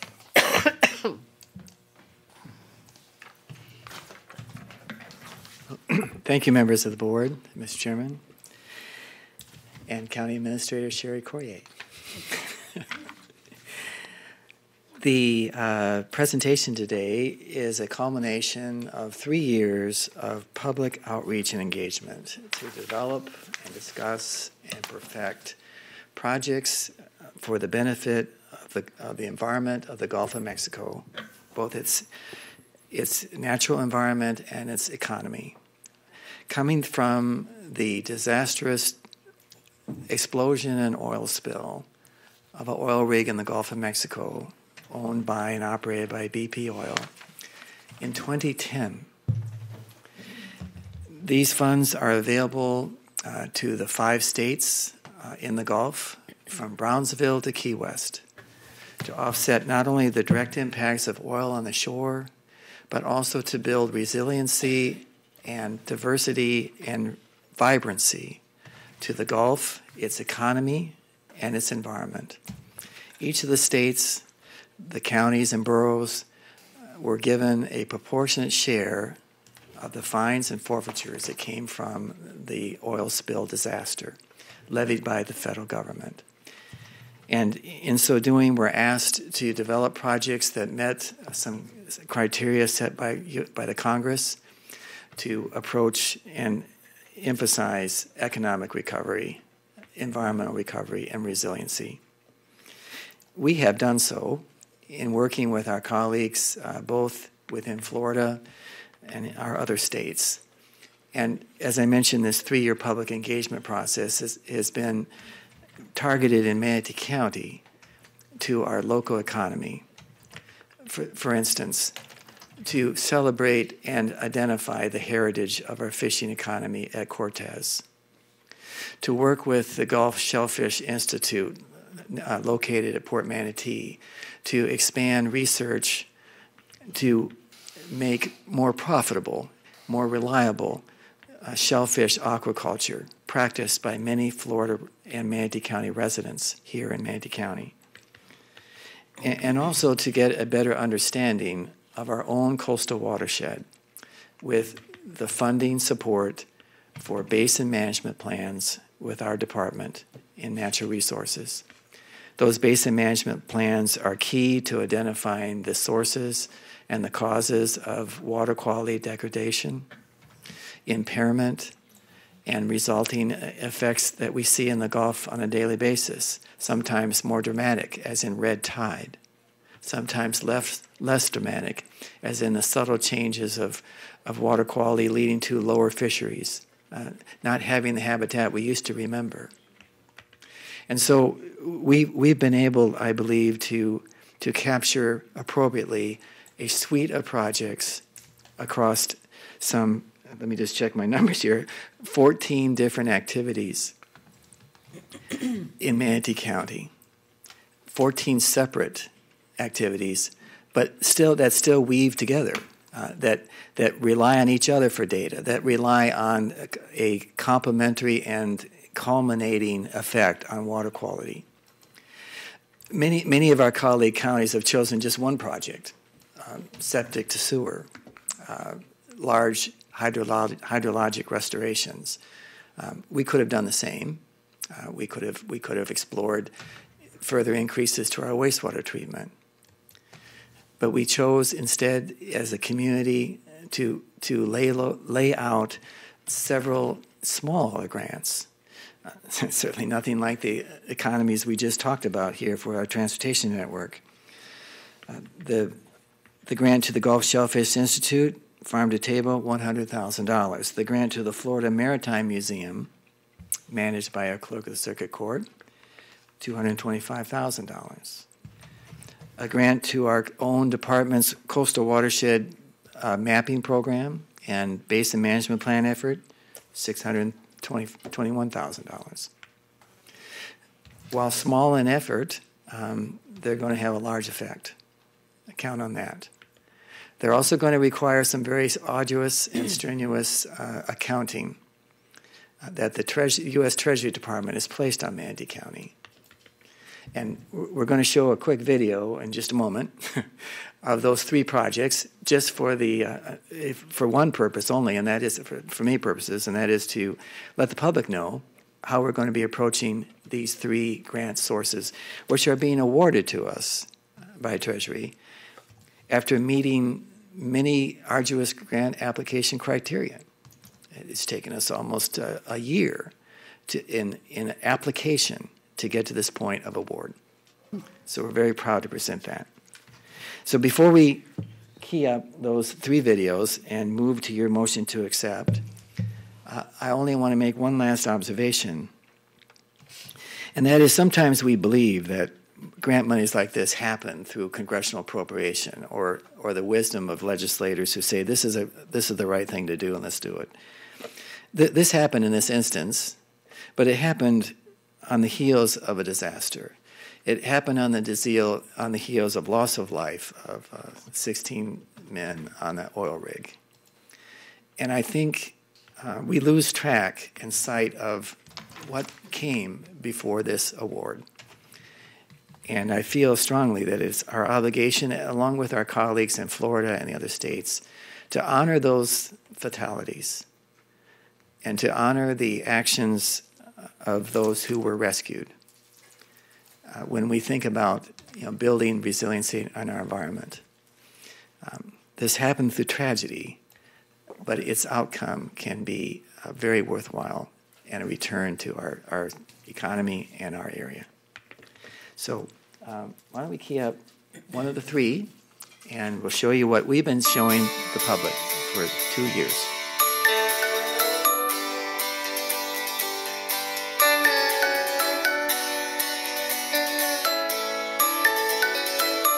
Manatee County's Maritime Museum is located in the heart of our Cortez Fishing Village. Inside is a door to our past, where visitors can learn about Florida's maritime heritage through cultural artifacts and the personal stories of our ancestors. Taking the experience a step further, the Maritime Museum decided to start a folk school with the intent to connect not just residents to their past, but provide visitors seeking an authentic Florida experience the ability to combine an educational program into their vacation. A lot of people lately we have found want to connect with a community that they visit. It could mean that people that come here to stay and visit on vacation can also sign up for these classes and get their hands immersed into the culture of the Cortez Fishing Village. They could even eat here if they choose and really experience this. We find more and more people are looking for educational vacations where they can learn about the area that they're in. The folk school classes started in January and have been so successful that the Maritime Museum needs to acquire a new space so they can serve a broader audience. Looking on site, they have come up with various areas that need renovations to house these classes. We have the Burton store, which is a historic building that was moved on site, but it needs renovation in order to house this folk school. We're also going to build a dock for cast netting and showing how to cast net. We also have boat building that will go on at the school and teach people these ways of the community. If somebody has a positive experience here and we can really touch on that emotional history and their personal identity, then they're going to come back and visit us, because when they come here, they'll feel like it's part of their home. With the additions to the new folk school, the Maritime Museum will be able to build a better connection with visitors, which will keep this fishing village thriving into the future. For more information about the Maritime Museum Folk School and to see our other Restore Act projects, visit www.mymanatee.org/restore.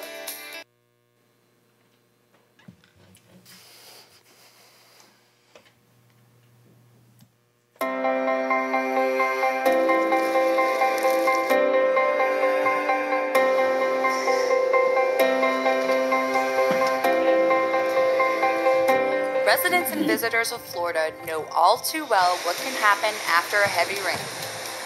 Our sandy soil can only absorb so much water before flooding. So, after the flooding dissipates, where does the water go?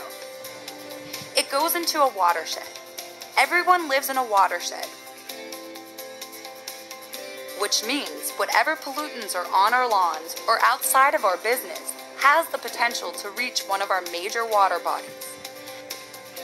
The issue is that if you have too much nutrient in a water body, then that system gets upset and we have large algae blooms, and what they do is cloud the water, kill fish, shade the seagrasses, and we have bans on swimming, bans on fishing. So there's a kind of a domino effect. Manatee County has certain flood and drainage standards, but there are some areas that were built before these standards came to pass. Restore Act funding will allow us to take a closer look at these areas so we can come up with an in-depth coastal watershed plan that will protect our waterways for years to come.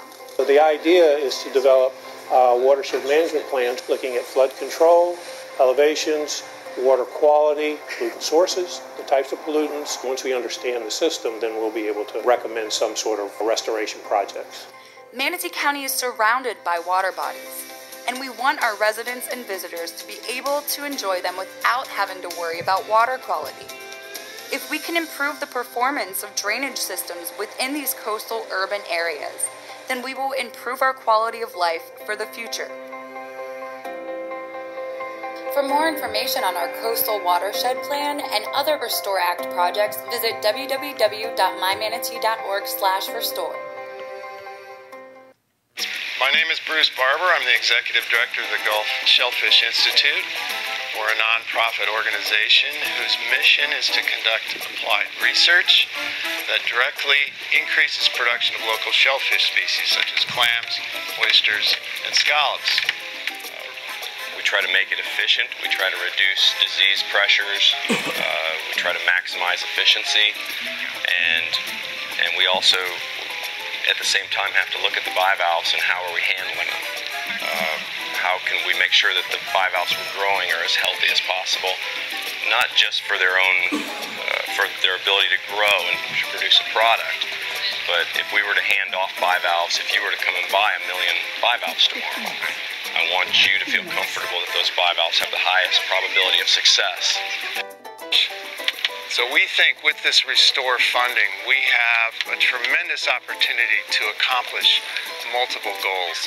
The first is to increase the production of sustainably produced, locally grown, high-quality seafood. This will in turn grow the coastal economy and create jobs. It will also help to restore and protect our coastal habitats, and finally it will also help to restore local shellfish populations. The production of clams actually facilitates cleaner water. So clams are filtering water all the time. This cleans up the water column and actually helps with seagrass growth.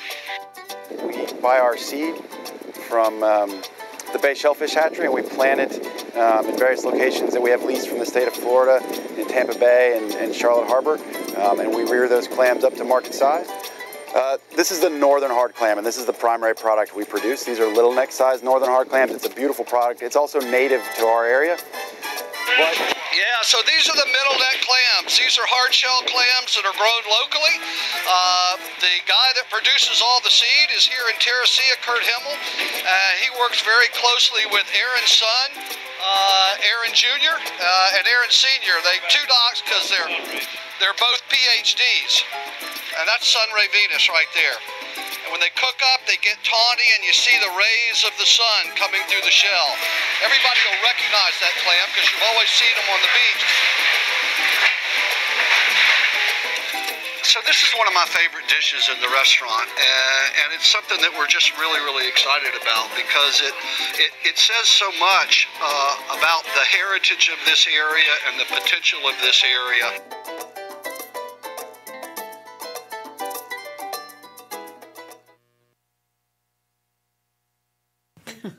Free advertisement. And as a close to this presentation, believe me, we'll be back again for other awards coming down the pike, but these are the first three. I certainly want to recognize our Clerk of Circuit Court here, Angel, for your assistance and your help. And in the months to come, as we labor through our auditing and accountability standards to be able to receive the grant and successfully implement it. And I also want to recognize Nan Summers, who this is her last week here with Manatee County, taking her adventures elsewhere. Please come on here for a minute. Come on, Nana. And I want to thank her expressly for the labor of love that she has placed to bring us to this point, working with me to get our Restore Act program up and running, to communicate our efforts with our 23 other coastal counties in the consortium, and working hard each day to make sure that we have a seamless transition from pre-award to award to post-award. And thank you also to Alex, our county attorney, who helped review these very complex documents to bring this to you today, requesting your approval to accept these 3 grant awards from the Department of Treasury. Thank you. Man, thank you, Charlie. Man, you're leading. You started this. Well, I just want to thank all of you for the tremendous support and interest that you've shown in these programs. And I will be back out on the boat as I was just a couple weeks, 2 Saturdays ago with the clam seeding. So the dichotomy for me is the amazing amount of administrative burden this is. And then the flip side of that is we have people in the community like Ed Childs and the Clam Farm, and they just go out and do. There's no paperwork. We went out and he bought the clams from Carter Davis, whose crop was too big to be able to be consumed for market value. So it would have been a loss, an agricultural loss.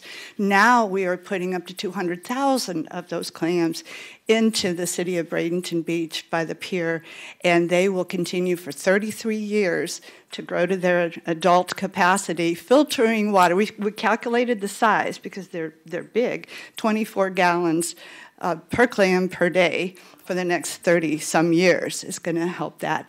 And so, the ability to show how these different projects intersect and how their cumulative impact is going to make a difference for our community and involve all of the citizens and our partners has been an absolute joy and pleasure to be part of. And I look forward to seeing you all in the future. Thank you. Good job, Nan. We love you. Thank you, Nan. Okay, Commissioner Trace. I move that we adopt Resolution R19031 to accept notices of awards for the following Restore Act projects. Second. Okay, we have a motion and a second. Commissioner Servia. Oh, I just wanted to thank Charlie for beginning the presentation by honoring those who lost their lives. I think that's so important to remember that and then to cherish the great things that are coming ahead. Thank you. Commissioner Whitmore. Just real quick, from somebody that's been been involved since all this happened, Charlie and I have been to those meetings, and Charlie, we stressed to the other 22 counties that we were going to honor the people that lost their lives for this. I mean, we saw some really out there projects that some of the other counties are doing, and it was like, and then thank goodness this board agreed to follow Charlie's recommendations and to honor those and keep it with our environment and to improve our environment. And this was a major environmental disaster. So I'm glad that the board followed that direction. And trust me, there wasn't a lot of support in that. Some, to me, in my impression, just wanted the money to do whatever they wanted to do, and they could, because we all got equal amount of shares. But at one time, Hillsborough wanted the majority of it, and Charlie and I fought and got them, and some of you were at the meeting actually, and got them to change. We made a recommendation to split the money up evenly, and to this day, that's how it is. So thank goodness that we all were in attendance that day, or Hillsborough would have gotten the majority of this money. That was at Amelia Island, I think, wasn't it? Somewhere, yeah. Okay, at this point, we'll open it up for public comment. If there's anybody from the public that would like to come down and talk about the Restore Act direct component notices of award. Our clerk.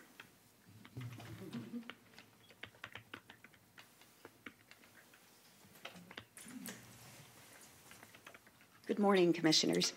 I'm Angel Coloniso, Clerk of the Circuit Court, and I just wanted to add to this and thank you for your support. The other day I was out at our museum and there was a tour of school children learning about their environment, and they were so excited when I went up the steps to go in the museum. They stopped me. They had to tell me all what they learned that day and what they saw, and I thought, wow, we've come a long way since that first video, and if you think that it isn't, it's booming out there. I just wanted to let you know that there are children taking advantage of this, and they're loving it, and they're learning.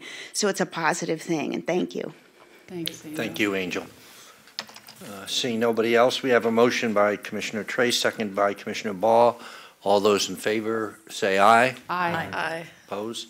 Motion passes 7-0. Chair, it wasn't me that seconded. I think it Oh, was I'm sorry. Commissioner Servia.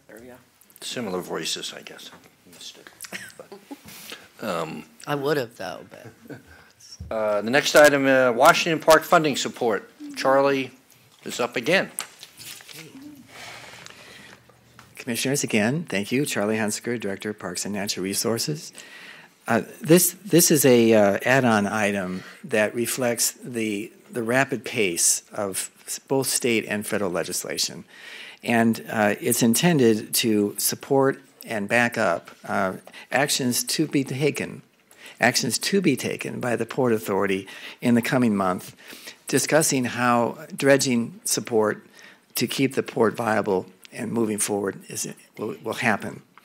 From our standpoint here at the Board of County Commissioners and from our Parks and Natural Resources Department, the effect of that dredging will be to generate a large amount of fill material. And as you've been briefed before, this fill material will be surplus to the project and will be made available through funding by the Corps to be placed in the borrow area, the earthen pit borrow site, just in the Washington Park community. That's been with us since the mid-'60s. And in an effort to restore and reclaim that borrow site, fill is needed to raise up and return to the ground elevations what was taken for decades ago, construction of highway overpasses of US 19 and 41 coming together very near this location. And so every effort that we can make to encourage the funding support for dredging activities of the port comes back to us with a benefit to Washington Park. And so while we're still deliberating the total amount of that funding support, and while both House and Senate are receiving requests for appropriations this month, either during or before your next board meeting, this is a request to authorize the chairman to sign a letter of support for, in effect, a Port Authority action to be taken when it is taken, not before, so that we can be prepared in time and in line for our letters to support the appropriators, such as Senator Rubio, and in the House, who will be deliberating the budget, which was, for instance, just presented by the President Monday morning. And in that budget, there'll be a line item, there'll be an inclusion for drilling all the way down, actions at the port to support dredging. And we certainly want to support whatever action this may take because of its benefits to Washington Park. And that's the purpose of my request today, is to authorize when time is appropriate, which may be before the next board meeting, to sign a letter of support for action taken by the port to encourage and fund continued dredging at Port Manatee. And that's my request. Thank you. Commissioner Bellamy. Yes, Mr. Chair. Thank you. Thank you, Charlie, for any support with the projects that's going on with Washington Park. Mr. Chair, I put a motion out that we move forward and support this letter, ask for support with the letter of support. Second. Second. Okay. Commissioner Ball. Yeah, I just wanted to add that if you look back at the legislative priorities for the port, you will see that this was mentioned. It's just the figure was not put in there. So my concern this morning, Charlie called me very early to tell me that this was coming up this morning. And my concern was that since if we were going to talk about an amount today, which was first discussed this morning, then the Port Authority had not voted on that, and that I didn't know if that might legally be a problem. So the problem there for me was that Jennifer is on vacation and I couldn't get hold of her to ask her that question. So Charlie agreed to kind of maneuver on what he was asking us to do this morning so that the port didn't get too involved in that aspect of it, just in case. And I think, Charlie, from what I'm looking at on the forms, it looks like really they're due by the 25th. Yeah, so it will be coming up at the Port Authority meeting on the 21st. That's correct. So it'll be covered. Yes. Thank you. Yes, ma'am. Commissioner Benak. Yeah, I appreciate this, Charlie. I mean, it's tricky to maneuver as we go into the budget session, and we know we're going to Washington to try to lobby to make sure that we do continue this wonderful relationship that we've had to be able to benefit the Washington Park area through this, project. So I appreciate you bringing this up and bringing it forward, and hopefully we'll be able to continue to convince the Army Corps and Congress to fund it so that we can get this done. And of course, there is progress at Washington Park. When I first saw this, I thought, well, I want people to know that we're not waiting on things, but we're planning ahead for future phases. But there is progress right now going on at Washington Park. That's correct. And Mr. Chairman, you may wonder, is that all? The federal report to the board will be made at your next meeting so that we can have a full discussion of the items we want to speak to when we're in D.C. And I will be bringing that back at the next board meeting, which will include this item and others. Thank you. Thank you. Okay, at this point. Chair, may I ask one more question? This really isn't about dredging, though. It's about the spoils are going over to Washington Park, correct? Yes, it's not about dredging at the port, per se. No, it's when it happens, we'd like to see that material come to the benefit of the community there. Okay. Yes. I just want to Yes, make, okay, thank you. Okay. Seeing nobody else, I'll open this up for public comment. If there's anybody from the public that would like to speak. Welcome again, Catherine.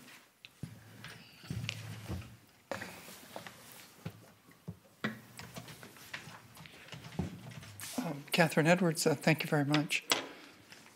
I know Lincoln Park with their pool is in need of fill too, and I wondered why Lincoln Park, that fill from dredging may help ameliorate the cost of the pool at Lincoln Park, and I wondered why that wasn't mentioned. Second, I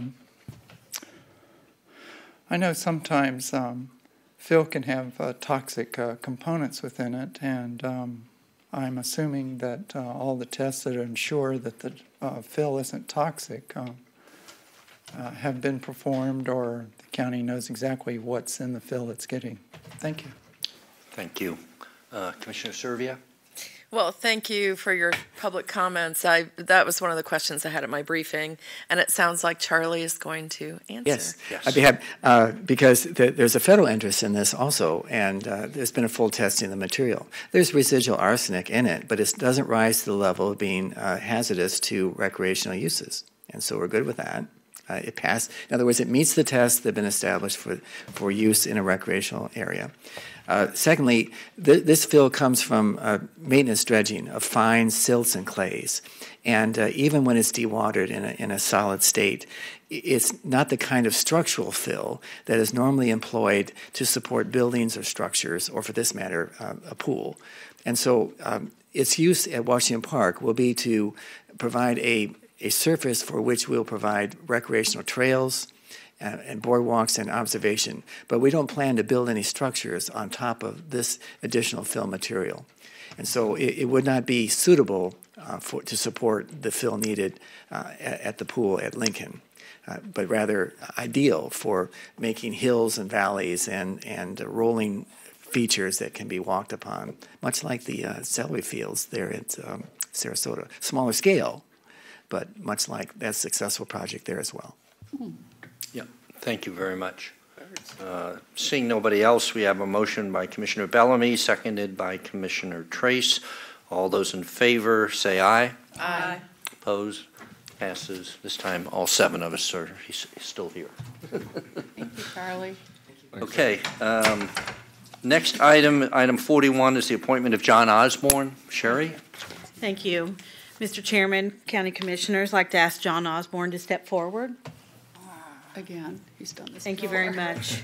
As you know, we're working very diligently to meet the needs of the county, and we have vacancy in our Deputy County Administrator. And as you also know, John has spent time with the county over 25 years. He's worked both in the private sector and, of course, the public sector with us. We provided some detail and background in that in your agenda item, but let me just mention, I think John's worked with every single department that we've had, all the commissioners that we've had, his attention to detail, his research, his knowledge in the planning, development area, and as our planning official for the last several years has been priceless. We feel that John can bring to the administrative team that same level of work. We're very excited that he has agreed to put that, I don't even know if I would say additional time in, because he already does an extensive amount of work. And he's done many, many things in his past here with the county. Since 2015, he's been responsible for our growth and implementation of our How Will We Grow plan. He's recently worked on our Back to the Future process, which will be coming back before you soon. And he also has been working on your infrastructure planning and worked real closely with our budget office and Jan Brewer and her team on the county's infrastructure, sales tax, and capital improvement plan, and we will be unveiling some additional information on how you all as commissioners can stay up to speed on projects that are in your districts and across the county in those particular areas. And John, Jan, and some folks from Charlie Bishop's office have been working on the GIS. John has a bachelor's degree from the University of Florida, and he attended University of South Florida, thank you, right. and attended his graduate school with coursework in public administration and transportation planning. He recently received his Master of Science in Environmental Management and Policy from the American Military University. This is even more a little bit interesting for folks, is that John is a former member of the Florida Army National Guard and a current member of our U.S. Army's Individual Ready Reserve.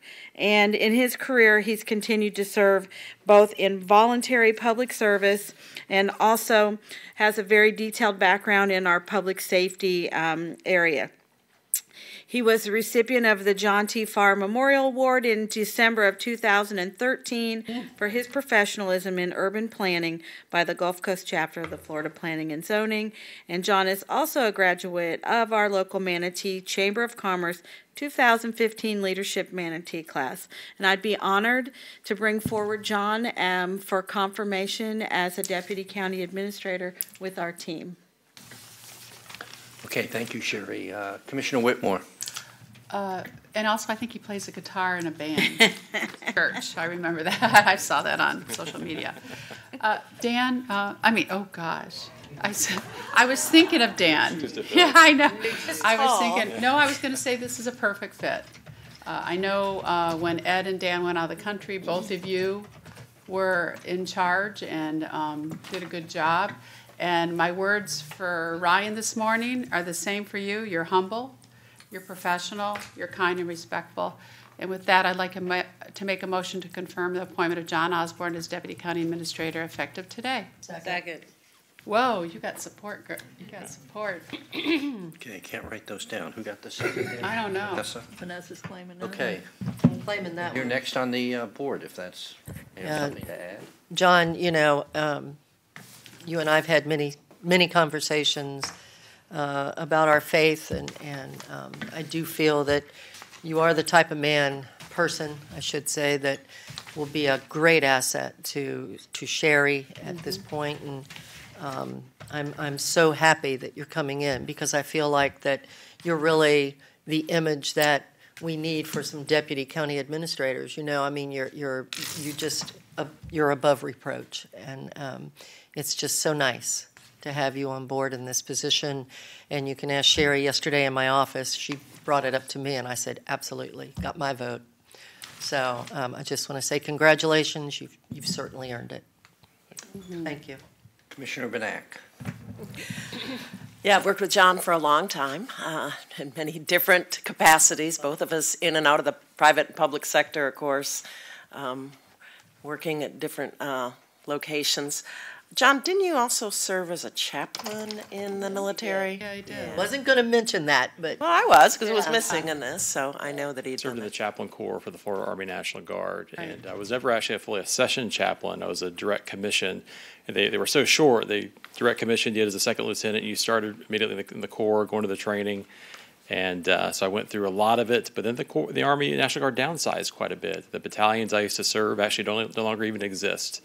And I'm still in the IRR, and I got mustered a couple of years ago. I had to go do their physical and taking their PT test with a unit out of St. Pete. And they basically said after about a year later I was too old and too ugly, so I'm still in the IRR, and so I'll still keep plugging away here until they kick me out. So. All right. Well, I certainly support John in this position. His understanding of the growth and the impacts and the cost to growth he's the guy to go to if you guys have questions. I loved it when during the introduction she was saying he's responsible for growth, and I thought, oh, yeah, I'm not sure I emails. Sure I take that title. Copy John Osborne. Every email we get now. Here's the guy to talk to. Yeah.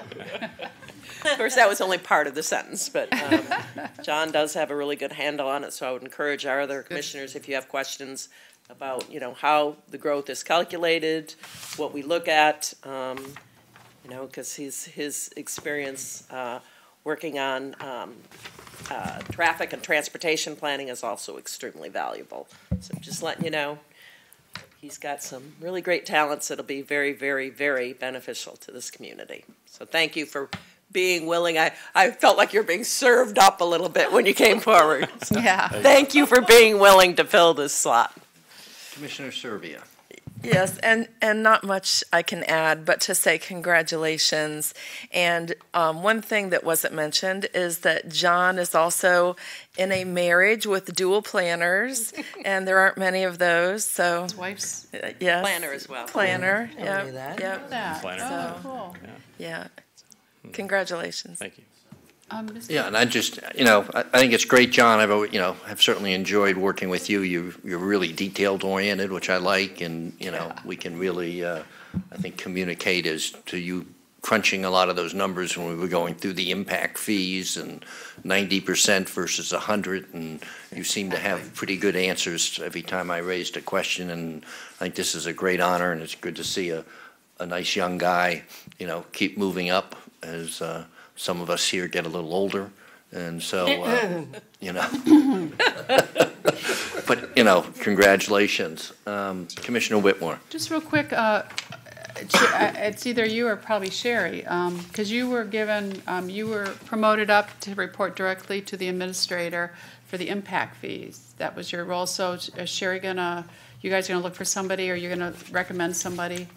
We're going to take a look at that. One of the things right now is we actually are in the consultant selection process Right. for an impact fee update. So those of us who've been around the impact fee world a little longer will stay in that. And then as we get over the hump work-wise with updating the impact fee, then it'll settle down again. So we'll take a look at the staffing needs too for that position. And the reason why I said Dan inadvertently is because exactly that was his role with working with you, and that's what he did, and it's just a perfect fit. So congratulations.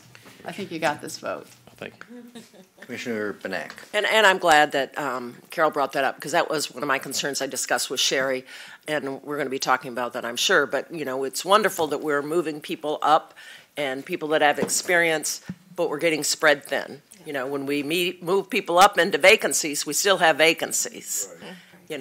And it's unrealistic to expect, with everything that we have going on, that we're not going to have to look at, acquiring some new talent. So just wanted to bring that up since Carol mentioned that. And it's a concern of mine, and we're looking at people I know, because when I started here in 1983, most of those people have retired and gone somewhere. I always wonder what's wrong with me. But I think that's something we need to look at, how many people are retiring and moving out, people in drop, and we're gonna have to cover for all of those people that are leaving. So.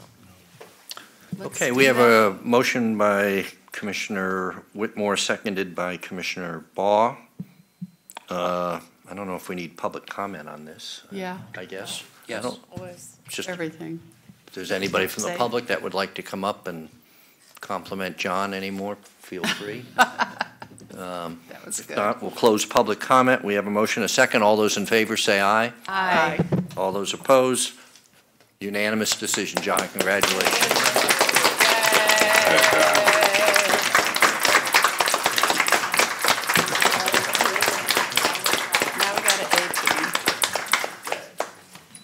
Now get to work. Sure. All of a sudden, Okay. the weight of the world went on his shoulders. No. Did you see how slow he walked up there? Well, I believe that concludes all of our agenda items, so we'll move now to commissioner comments. I guess we'll start with Vanessa, I think. Nothing. Misty? Two quick things, please. I received a call over the weekend from City Councilman Bill Sanders, who is with the City of Bradenton. And he has asked me to reach out to all of you, and this is the only place I can do it. He has told me that the mayor of Bradenton has sent a letter to us stating that Bradenton will no longer participate in the Council of Governments, but they are very interested in participating in a traffic committee between the City of Palmetto, City of Bradenton, and Manatee County. And so I told him that I would bring it up to you, and I've done so. Oh, wow. Well, that's nice.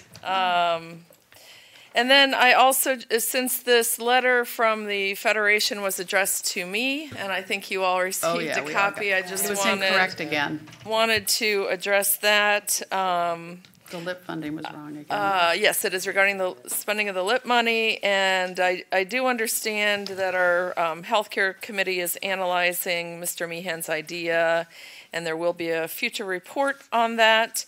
And, of course, the annual report is forthcoming as well. So I just wanted to acknowledge that we have received it and people are looking at it. Thank you. Oh. Okay, thank you. Can we make a comment on Whitmore? Misty? Yeah, I got to make a comment. Mr. Saunders, he could send us all an email. It's not breaking any rules. He knows that.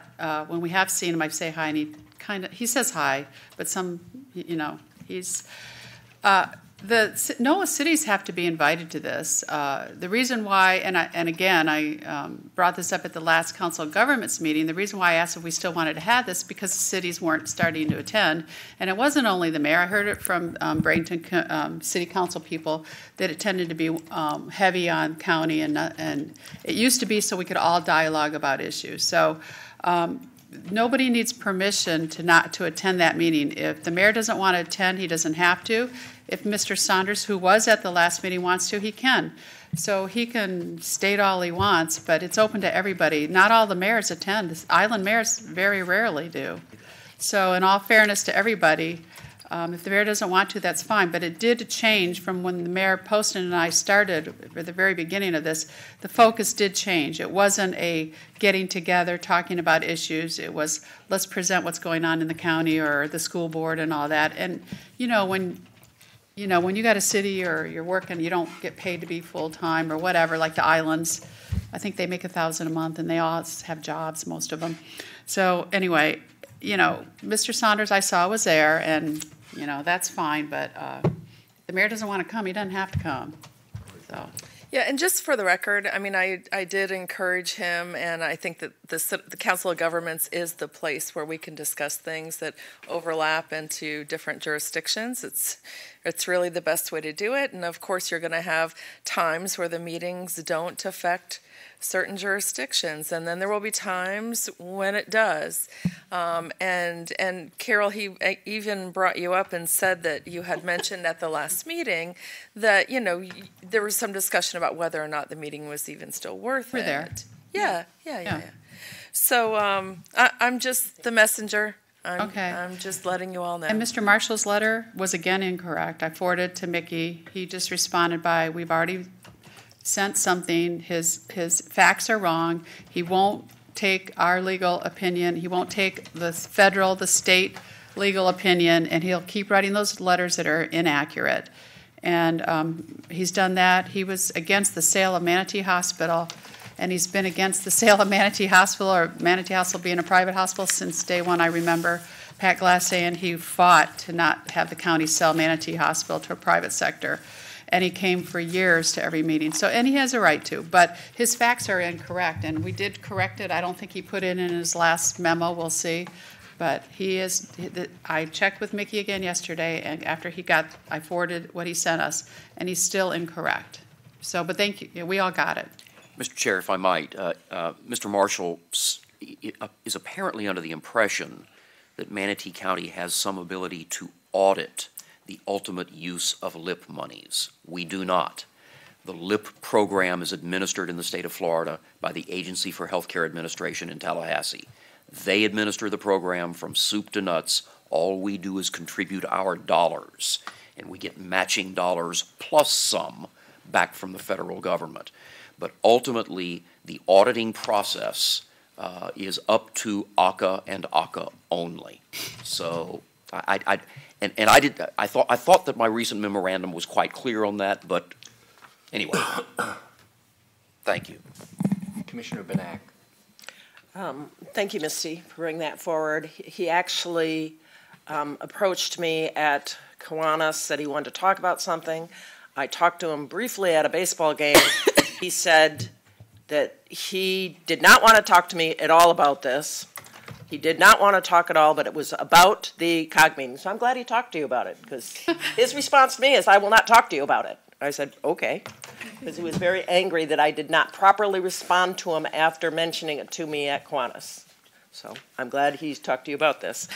I am a little bit confused. Has the mayor and the city of Bradenton taken a position on the COG meeting? It is my understanding from Mr. Sanders that an email has been sent to the county from the mayor stating that they will no longer participate. That is what I was told. Has anyone received such an email? Sherry's shaking her head no. He thinks. In receiving the information yesterday, Commissioners, we did do a double check. Ms. Vollmer has not received anything formal yet. And in fact, I would mention our next meeting is April 2nd. We do have currently some items on the agenda, the hurricane shelters, which is a joint presentation, excuse me, with our emergency management staff and the school district. Community Partnership Schools, which was requested by Charlie Kennedy with the school board, and the Accord, which was requested by Mayor Poston and Mayor Bryant. So they plan to attend. We'll follow up to see if there was anything formal in the last week or so, but we cannot locate where we've been asked not to include those individuals. Well, and I really appreciate that, because when I said to what I did say to Mr. Sanders, I said, look, if you want to discuss the Council of Government meeting, put something on the agenda. I gave him Diane's name. Right. And I said, please get with her. And he goes, I don't want to do that. I don't want to do that. We don't want to. And then he goes, I don't want to talk to you about it anymore. I was like, okay, I really can't do anything as an individual commissioner regarding this. Again, this was at the baseball game, so he was sitting behind me when I remembered that he had said he wanted to talk about something. So he did seem very not happy. Yeah. That's how he. So I was like, okay, I didn't really know what the issue was, but I'm glad that he did reach out to you. I think I agree with what Carol said. You know, the Council of Government, you know, we cancel those if there's not something on the agenda. And if they don't want to go because there's not something there, but we do have some outstanding issues. So I'm glad that he did reach out to you, and hopefully we'll hear what his concerns are at some point. Yes, and I made the same suggestion that he could add anything he would like to the agenda. Right. And I did send an email adding things to the agenda, so I just want to double check that they were yes, Commissioner Servia. Those items are listed here. We haven't, I just saw them yesterday. We'll include them. Thank you. Yes. Okay, Commissioner Law. Yay. I actually pressed my button. So did I. You know, I kind of hate to say this, but I will not be here for that workshop, and I'm kind of really sorry now.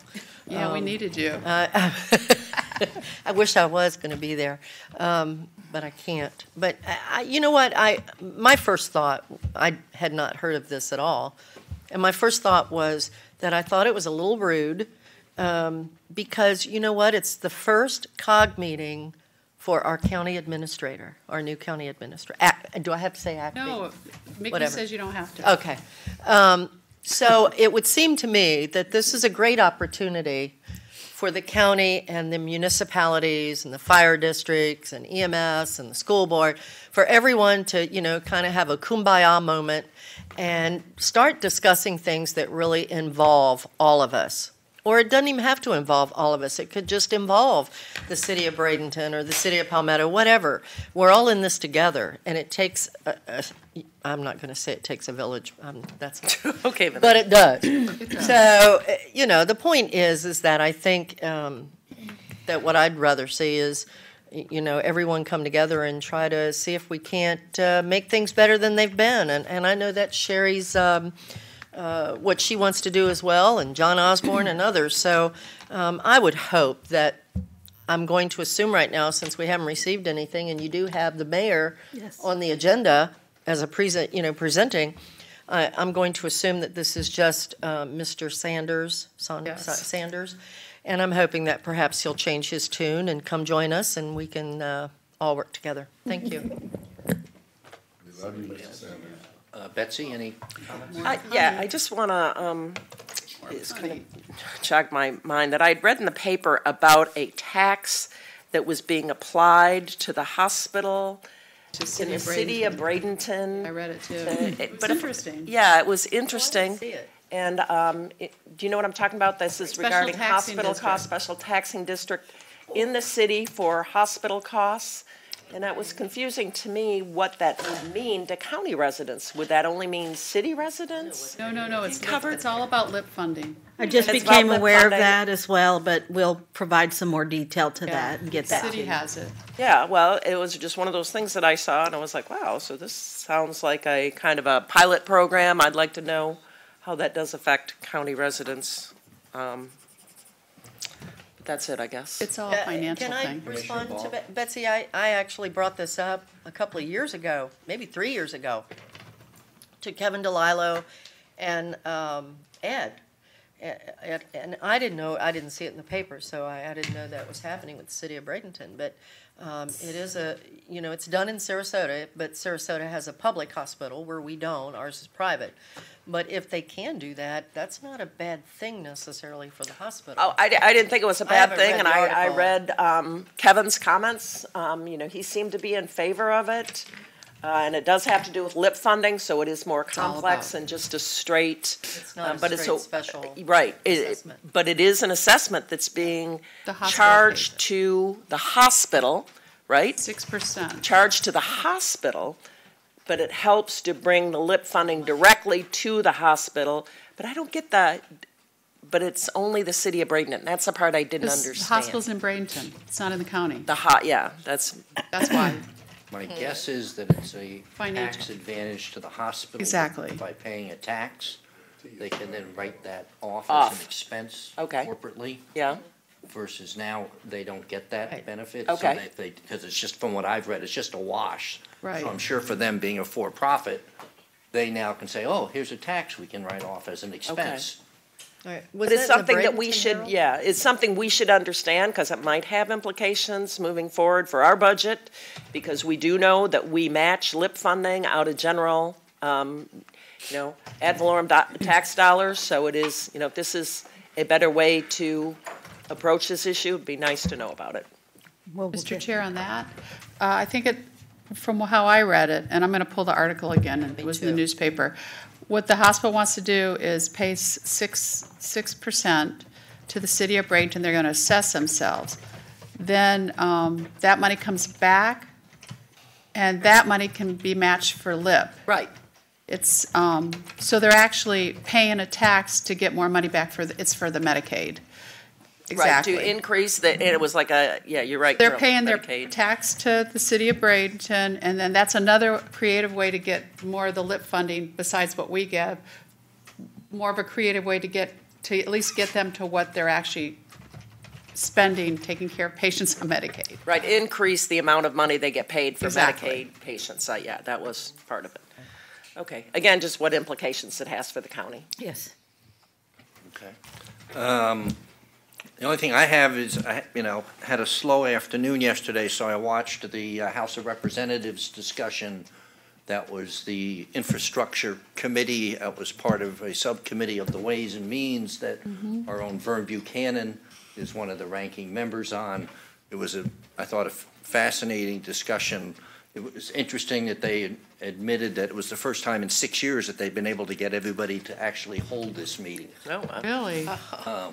And so they had a full complement of representatives there. They had expert testimony from 5 different people involved in everything from the president of the U.S. Chamber of Commerce to the head of the AFL-CIO, the head of the National Trucking Association, and the whole conversation was around the fact of increasing the gas tax federally by 25 cents per gallon over 5 years. Whoa. 5 cents per year, and that would generate, I think it was around $680 billion revenue to go to the roads, streets, waterways, and things of that.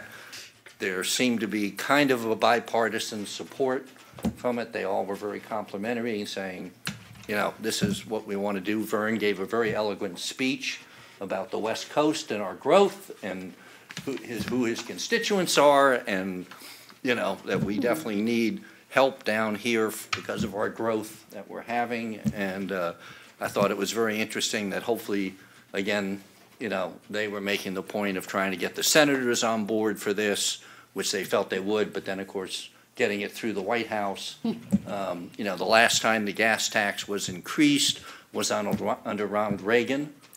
Wow. You know, type of thing. So, you know, but I just thought it was, you know, it might be, you know, something that's going to be positive for the country and maybe even more so for this area with Vern's position on that committee. Type of thing. So it was that's just like kind of an interesting way to spend a couple hours in your afternoon if you're really bored, is to watch all these proceedings. You know. Yeah, but you learned a lot. I mean, that's so, good. Anyway, Commissioner Trace. Yes, I was thinking about it after I read the library proclamation. For people that are interested, every library has a Friends of the Library, which you can join, and it's a group that helps whatever the library needs help with. So you can give money donation, which then that helps with the programming and stuff. I just wanted to bring that up. Okay, thank you. Mr. Bellamy? I did send Carl Callahan and Wayne Poston an email while we're here to let him know what what Councilman Saunders had passed on, and I just asked him if it's true. Also, 119th and Cortez, LK called me this morning. He called me yesterday, and I tried, I couldn't get a hold of him, and then he called. He goes, I was just calling to say hi and see. I mean, he does that every once in a while. Just call him and see how things going. And then we talked about 119th, and he said that's actually going out for bid in June. So that's a good thing. So I called Slicker and Johnny Banis, and I'm going to call Karen Bell and tell them that too. But I just thought you'd want to know. Can I ask a question? And you know, Angel had some concerns, and maybe Charlie knows. Whether or not those concerns had been addressed about, I know when they went out and put the stakes in next to the museum, and concerns about how that was going to affect it, the 119th realignment. LK said that he's dealt with the clerk, and they've agreed, and I think he said they're going to agree to move the signage, the FDOT will. Everything's been worked out. I said there's no issue. So any other things that are promises are over and above what LK is going to do with the road. The bid's still going out. Okay. All right, well, I guess we'll hear if that's there's what any LK concern. told me. I have not heard any. I know I'd been on the email train about the realignment and how it would impact the museum. And last I heard, in talking to Angel about it, she was pleased that they were trying to skinny down the amount of road that would have to be taken because of the impact. But I didn't know if it had been totally resolved. And he did say they were going to pay to move, the FDOT was going to move the sign for them. And that, I said, are you sure everything's worked out? He said, yes, it's going out for bid. Everything else, if there's been any other discussions, LK, the road is going out for bid. That's entirely separate, anything on the collaterals. But he's worked it out, and she's okay with the alignment, and they're going to move the signs and stuff. Mickey, do you have anything to add? No, sir, but thank you for asking. Sherry? No, sir, thank you. Okay, Good meeting. We're agended. Yay. Woo-hoo. Great.